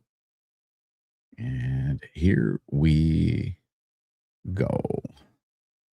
I want to share a quick story about a family supporting this channel. Their father had a rare form of cognitive decline due to his military service that made him unable to work. Their mother had to stop working too so she could care for him. Their sons discovered new U.S. library medicine studies on various mushroom blends that could significantly support cognitive function. So they began creating a complex mushroom supplement based on that research, not just to help their own family, but to help others. They nearly quit after multiple setbacks, plus having their first big batch stolen. Fast forward, now they speak at medical conventions nationwide. Their company is called Emerald Med, and their product massively supports brain, immune, blood, and heart function. Your cognitive function optimizes everything you do. You can get knees, heart, and kidneys replaced, but you can't get a new brain. So investing in the only brain you have for the rest of your life, that matters. If you want to support a company that supports our channel, free speech with their marketing, and you want to try a strong mushroom supplement, they're running a New Year's deal. Just click the link below and use the code for 30% off today. It's currently the most concentrated mushroom gummy in the US. It has up to 400 compounds and is rich in vitamins and minerals. With 6 formulas in one, it's like getting 6 supplements for the price of one. You can click the link below and try Emerald Med's mushroom gummies, 30% off today. Again, if you're watching on Facebook, YouTube, or X, you're not seeing this stuff populate on your screen because it is over there on Rumble. So you can jump over to the Rumble live chat where the link is there now, or in the Rumble description, you'll find it there as well after the show. And for those of you that are watching the replay, all the ads that we ran will show in the description down on Rumble. So that wraps up our ads, and thank you for allowing me to pay some bills there. Let's wrap up the show next. Let me bring our content back up. So we had this cool little doozy. U.S. Department of Labor on January 10th. Hold the line, patriots. Our nation is worth fighting for. And we know that this is a popular phrase within our community, and that is Trump holding an umbrella. And a lot of you picked up on that pretty quick, saying, is that an indication to the storm that's coming? We're going to find out. So I went and said, hold the line, riders. Justice is coming. What is the delta for tomorrow? Boom, boom, boom, which we covered. What is coming this week? What's on Monday, which we saw today? We talked about earlier in the show. And what is on the 14th and the 15th? And we know the 13th and the 14th is Bill and Hillary Clinton with the 14th. And the 15th is an interesting day for me. And if you guys saw the show that I did with Bull Pony, I explained why January 15th is important to me. So we'll see how that pans out this week. So if you want to understand the 15th a little bit more, you got to go watch the show that I aired. I think it was Friday night. And you'll get an in-depth one. That's a great show too. I don't know if you in the chat saw it, but if you did, you can let everybody know whether you liked it or whether you thought it sucked. But I think you'll enjoy it. And then of course, here are the post 4714. Hold the line, riders. Justice is coming. And then of course, the one we covered already, 2668, January 11th. Boom, boom, boom. It's gonna be a good time, folks. Have a great weekend, Patriots. There it is. If you guys want to see it again, Rapid Response 47 put it out. And what do we got coming up? Davos 2025 special address by Donald J. Trump, President of the United States of America. And when is he going out there? January 23rd. So I said, let's just peek at January 23rd to see if there's anything that we find interesting. And there was a lot of posts, 18 of them. I'm not going to cover all of them because that would take forever. So I'm going to bring you guys to the one that caught my attention, which is, where's that long square? Future proofs fast, news unlocks map. Do not glorify us. We're all patriots. Honor those who serve for God, humanity, and country. Where we go one, we go all. And then we have 598, letter to Jack. Who did Jack lose today? Goodbye, Jack. Predictable, all. I don't know, considering we're seeing this stuff happen, with Twitter getting suspended, maybe there's some relevance there, but we will see. But check out this one. January 23rd. Looking forward to that flood, sir. And what's the little hat tip we got to it? Oh, there's an umbrella. So is that an indication of a flood coming? Hold on, let me X that one out so I don't get confused. What storm, Mr. President? You'll see.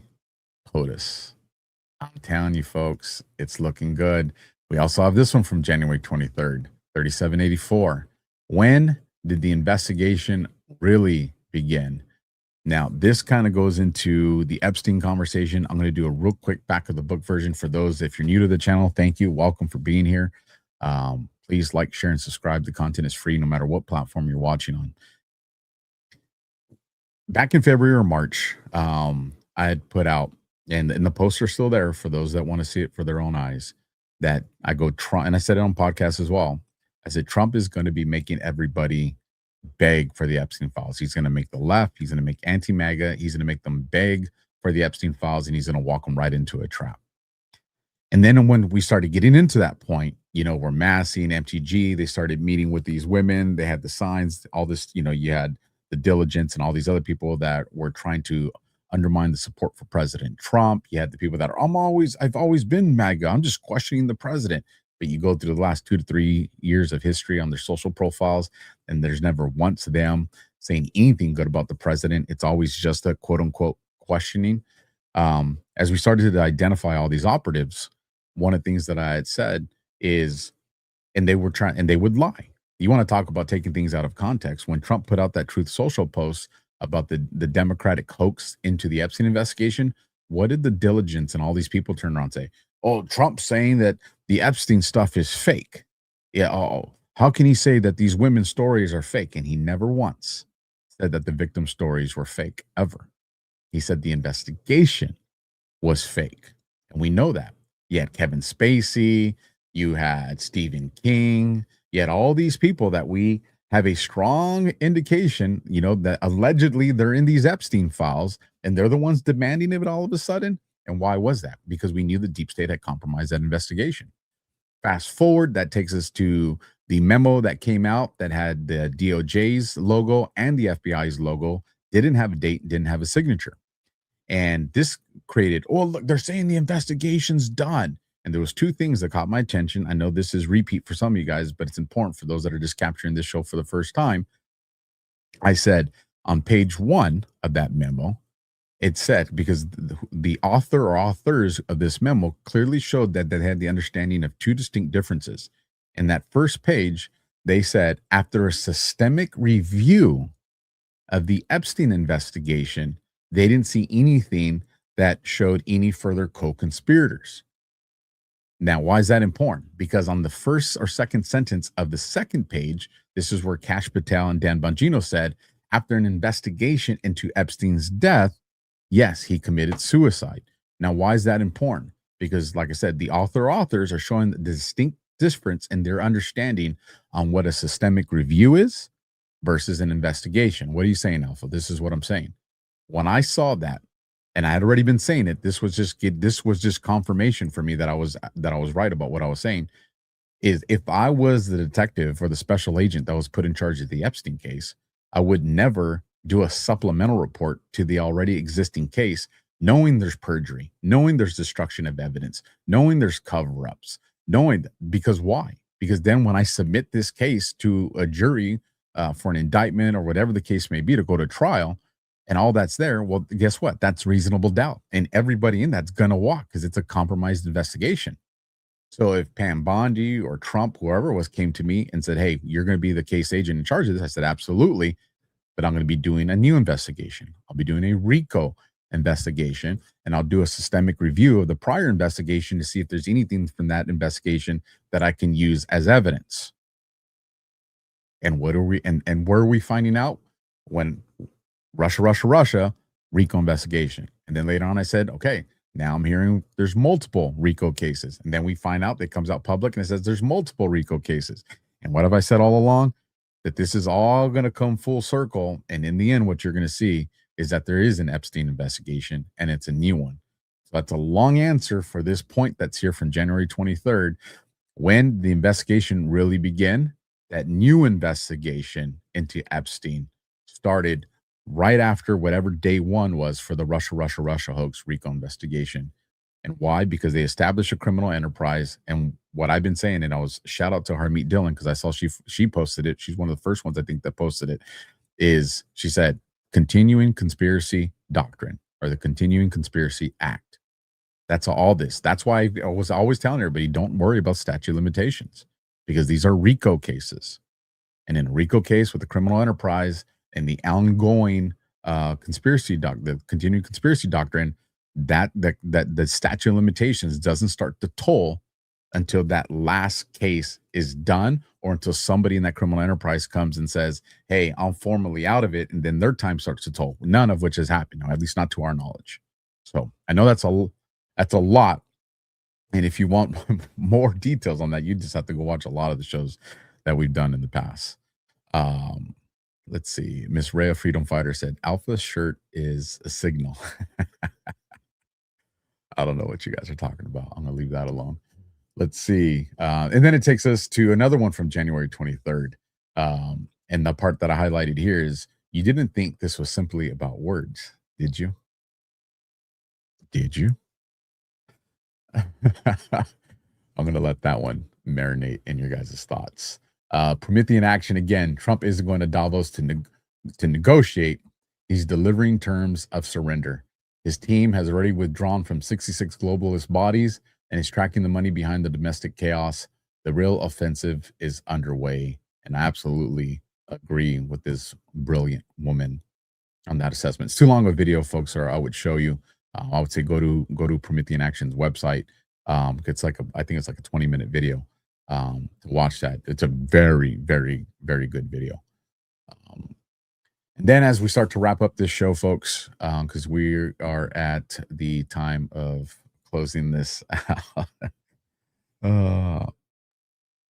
You guys are funny in the chat. You guys have mastered the art of knowing how to distract me. U.S. Department of Labor puts, it's Monday. Patriots are in control. Let's get to work. And that was from today or yesterday, since we're all on Tuesday now. And Patriots in control. That'd be a timestamp of 10/11/12/52. And so if we go and take a look at 12/52, there's a gross picture. But Hillary Clinton right there. Robert Byrd, KKK, quick history lesson, 13th Amendment, 14th Amendment, 15th Amendment. Not going to read through all of that, but I will bring us to the end. It's time to unite and fight for our freedom. Together we are strong. Apart we are weak. Patriots have no skin color. I agree with that. And if we go to the post, Patriots in control, we get a series of 10 posts. I'll just scroll through these real quick so you guys can see them. Hunters become the hunted. That was posted about a week or two ago, again, from one of the White House accounts. We are Q, 3387, Patriots control, strategic pre-planned, panic, Patriots control, start from the beginning, small sampling of proofs, Patriots in control. You are the news now. Goodbye, Mr. Rosenstein. Goodbye, Mr. Mueller. Patriots are in control. That's the September 17th one. That was 2196. And then over here on this long one, 2365, Hillary Clinton and the fountain. Hillary Clinton Foundation, crimes against children. We've covered that one a lot. And of course, that closes up with We Are the Cure, Patriots in Control. The world will know the truth. And this brings me into something that I mentioned at the beginning of the show, and I think I mentioned it at the beginning of the show. But Ezra Cohen says, this was 3 days ago now, he says, we must dominate all domains of war, including the cognitive. And that's what I want to use to market this to you guys. This is my Substack. I don't do weekly content. I'd like to, but I'm very busy. Still dad to my little ones. But when I do put out content, it's quality. I don't just put stuff out just to say I'm doing it every week. Very honest and upfront about that. When I do a podcast or when I write something, that is a representation. That's my work, and that's a representation of me and my work ethic. So sometimes it may be a month or two before I put something. But like I said, quality is important to me. And with this one, like I said, it's a little over 22,000 words. So it took me a long time. Thank goodness we have a lot of tools, including AI, that help to do this. I'll read the disclaimer here on this. The title of this Substack is What is the Plan? A phase-by-phase analysis of the Q operation through the lens of 5th generation warfare. Disclaimer, read this first. This article represents my analytical model based on military and law enforcement operational planning, intelligence, tradecraft study, 5th generation warfare theory, social psychology, human behavioral analysis, and lived experience in complex investigations. It does not claim classified access or inside command authority. What follows is a structured theory of operations intended to educate, prepare, and strengthen the reader for modern information battle space. And I promise you guys, it's not going to disappoint. I'll give you guys a little teaser since you have stuck with me to the end of this long show. And I will let you guys see the table of contents. This is the table of contents, 17-phase operation. Phase 1, delegitimizing the mainstream media, breaking the propaganda monopoly. Phase 2, creating an alternative information pathway, Operation Q defined. Phase 3, training the population, 5th generation warfare literacy and citizen investigators. Phase 4, exposing the continuity plan, managed democracy and the 16-year design. Phase 5, election awareness through consequence, movie 1 and movie 2. Phase 6, the responsibility shift, we the people as the center of gravity. Phase 7, electoral overwhelm, winning by scale to break systemic fraud. Phase 8, financial exposure, USAID, NED, NGOs, and laundered power. Phase 9, controlled opposition cleanup, rhinos, false MAGA, and PSYOP actors. Phase 10, legal warfare, RICO pathways, and indictment sequencing. Phase 11, election system lock-in, securing the midterms and beyond. Phase 12, the Sovereign Alliance, redefining enemies and exposing NATO control. Phase 13, neutralizing chaos operations, civil war, religious war, terror theater. Phase 14, national unification, post-exposure psychological realignment. Phase 15, the final confrontation, institutional collapse, I would say mid to late 2026, early 2027. Phase 16, global sovereignty restoration, trials, borders, and legitimate states. And finally, Phase 17, the golden age, transparency, accountability, civilization, renewal, including my closing thoughts with that. And of course, trust the plan.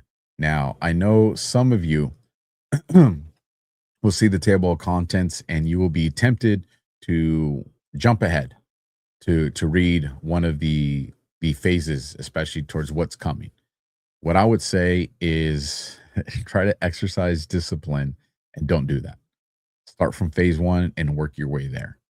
Because what's more important than reading a phase on what's coming is understanding how the entire setup was laid out, why certain things were allowed to happen, why things happened the way they did, because it's equally important to understand why and how we got somewhere to not just what's happening in that particular phase.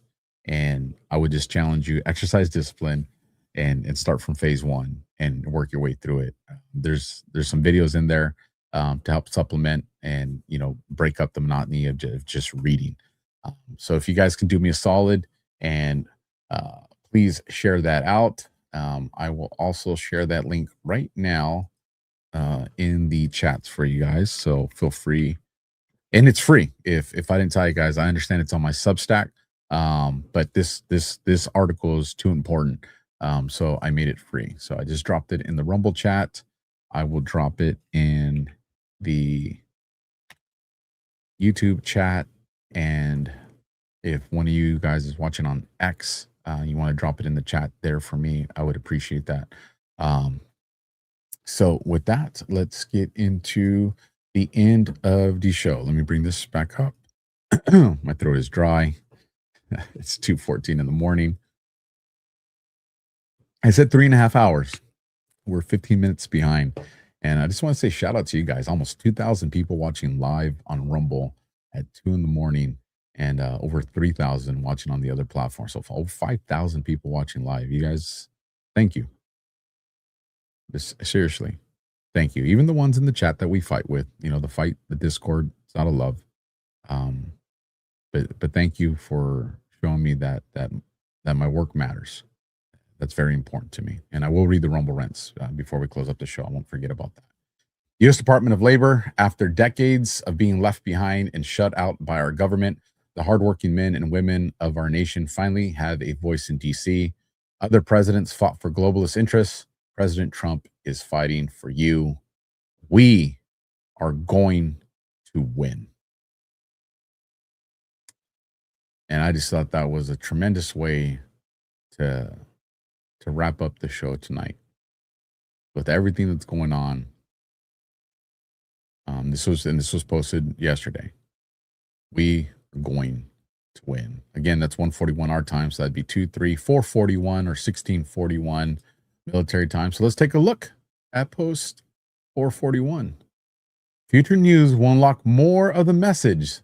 Missing, I confirm. Talking about iridium. Then if we go to 16:41 for military time, staged to frame pro-POTUS supporters, push violence as a trap. And we see that happening right now with a lot of this unrest. So heads on a swivel, folks. And then I put fighting for you. And in case you're wondering, where did that come from? That was the last part of the last sentence. And so when you go to the boards, there's 3 posts that have that. November 23rd, 3623. Are we going to be sending massive amounts of money that simply goes into other people's personal bank accounts, theft? And we know we've been talking about all kinds of fraud over the last few days. But what I saw right here is fighting for you, POTUS is. And so when we go back to this post, President Trump is fighting for you. And so when we go to this drop, next one. POTUS is fighting for you. Literally what is written on their post. I mean, it's just like, damn. Maybe it's just a coincidence, though. And so with that, folks, I am going to read Rumble Rants, and then I have a closing video for us. It's an oldie but goodie. And for those of you that have never seen it, you'll definitely appreciate it. So give me a second while I get the Rumble Rants ready. And for those of you that are new to a conversation with just Alpha, I close our Monday night shows with a prayer. So if you're a non-believer, I am one. So hope that that's okay with you, because I'm still going to pray. Okay, let me switch screens, get this one ready. All right, let's do Rumble Rants and then the prayer. We'll do that. I think that flows a little bit better. And what the heck is going on with my thing?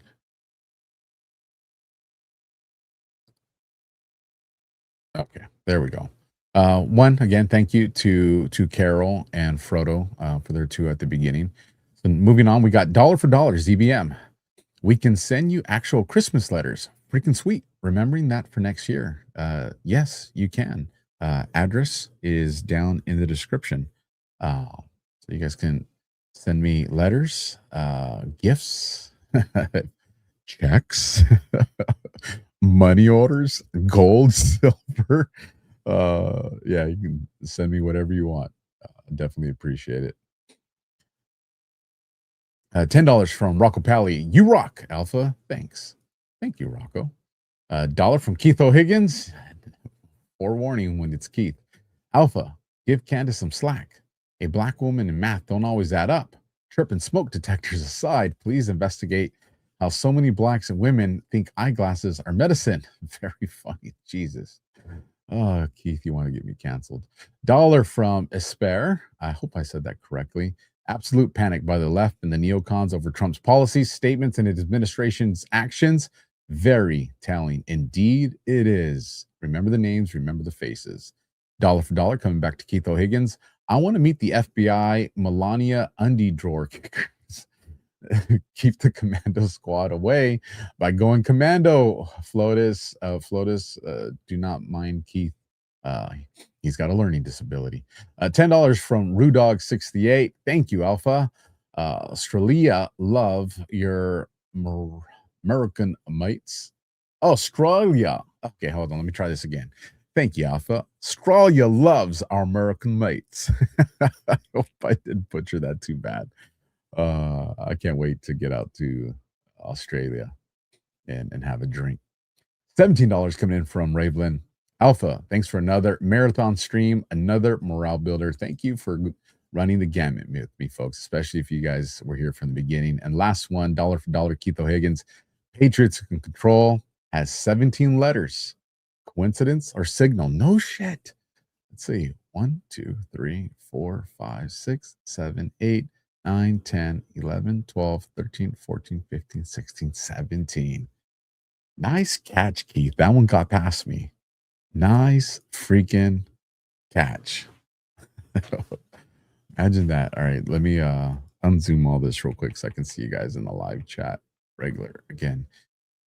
Okay, again, following the prayer, I'll be closing us out with a video. Again, catch me on the show. Tomorrow's show will be starting at 9 p.m. Eastern here on the AlphaWarrior Show. And then at 10:30 p.m. Eastern, you'll have DEFCON. And the last one coming in from Redneck Renegado 3, $2 one.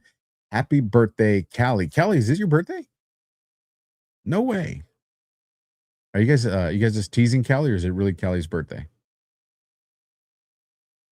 Waiting for the chat. I know there's probably like a 30-second delay. You guys trying to get free Applebee's cake out of me or something like that? Is this a conspiracy? Well, Callie, if it's your birthday, happy birthday. Many blessings, and whatever it is that you wish for, I hope you get it. And ClearCat367 says, happy birthday, Callie Brat 10. Wishing you a beautiful day. Very awesome. Happy birthday, Callie. All right, folks, if you can bow your head with me for a moment. Father, thank you for another day of life. Thank you for another new year for all of us in this world. Father, I ask that you bring peace and healing for those who have lost loved ones recently, for those who have gotten bad news recently, that you bring them peace and courage, that even though they feel alone, that you let them know that you're with you, that you are with them. Father, I also ask that you please help me to make sure that my own ego and motives don't cloud my judgment or distract me from the mission that you have for me. Father, I pray that you continue to protect my family, that you continue to protect me, that you continue to protect my audience, my country, and patriots all over the world. Father, there's a lot of stuff happening around the world. And I ask that you guide us all to trust our discernment, not to be deceived by Satan's army. And Father, I also ask that you bring strength and courage to the Iranian people as they fight for their freedom. Father, we pray and we ask all this in your son Jesus' name. Amen. Wow, Steph Asia became a monthly supporter. Thank you. Very cool thing to raise my head and see that. So with that, we've covered everything. Make sure we didn't miss nothing. No, we're good. We're solid. I'm going to go take some melatonin and get to sleep because my brain is fired up at 2:24 in the morning. 3:54. So just short of 4 hours. One day we'll make these shows short, folks. So with that, enjoy the last video. I'll catch you guys on the next one. God bless. Semper Fi, first in, last out. Visit the AlphaWarrior.tv. And again, do me a solid. Share that Substack out, folks. It's put a lot of hard work into it. And I promise you won't be disappointed. See you guys on the flip side.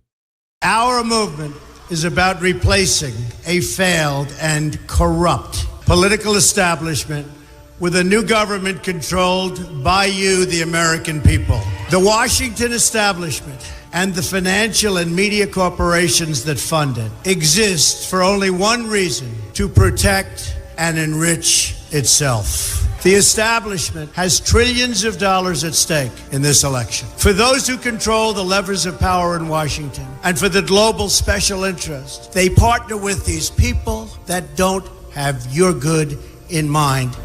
Our campaign represents a true existential threat like they haven't seen before. This is not simply another 4-year election. This is a crossroads in the history of our civilization that will determine whether or not we, the people, reclaim control over our government. The political establishment that is trying to stop us is the same group responsible for our disastrous trade deals, massive illegal immigration, and economic and foreign policies that have bled our country dry. The political establishment has brought about the destruction of our factories and our jobs as they flee to Mexico, China, and other countries all around the world. It's a global power structure that is responsible for the economic decisions that have robbed our working class, stripped our country of its wealth, and put that money into the pockets of a handful of large corporations and political entities.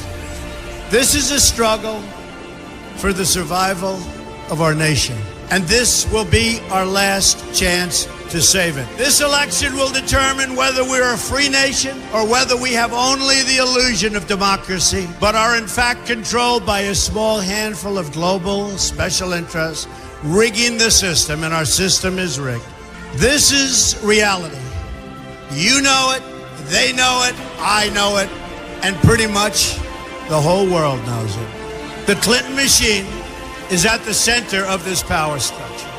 We've seen this firsthand in the WikiLeaks documents, in which Hillary Clinton meets in secret with international banks to plot the destruction of U.S. sovereignty in order to enrich these global financial powers, her special interest friends, and her donors. Honestly, she should be locked up. The most powerful weapon deployed by the Clintons is the corporate media, the press. Let's be clear on one thing. The corporate media in our country is no longer involved in journalism. They're a political special interest, no different than any lobbyist or other financial entity with a total political agenda, and the agenda is not for you, it's for themselves. Anyone who challenges their control is deemed a sexist, a racist, a xenophobe. They will lie, and then again, they will do worse than that. They will do whatever is necessary. The Clintons are criminals, remember that. This is well documented, and the establishment that protects them has engaged in a massive cover-up of widespread criminal activity at the State Department and the Clinton Foundation in order to keep the Clintons in power. They knew they would throw every lie they could at me and my family and my loved ones. They knew they would stop at nothing to try to stop me. Nevertheless, I take all of these slings and arrows gladly for you. I take them for our movement so that we can have our country back. I knew this day would arrive. It's only a question of when. And I knew the American people would rise above it and vote for the future they deserve. The only thing that can stop this corrupt machine is you. The only force strong enough to save our country is us. The only people brave enough to vote out this corrupt establishment is you, the American people. Our great civilization has come upon a moment of reckoning. I didn't need to do this, folks, believe me. I built a great company, and I had a wonderful life. I could have enjoyed the fruits and benefit of years of successful business deals and businesses for myself and my family, instead of going through this absolute horror show of lies, deceptions, malicious attacks. Who would have thought? I'm doing it because this country has given me so much, and I feel so strongly that it's my turn to give back to the country that I love. I'm doing this for the people and for the movement, and we will take back this country for you, and we will make America great again.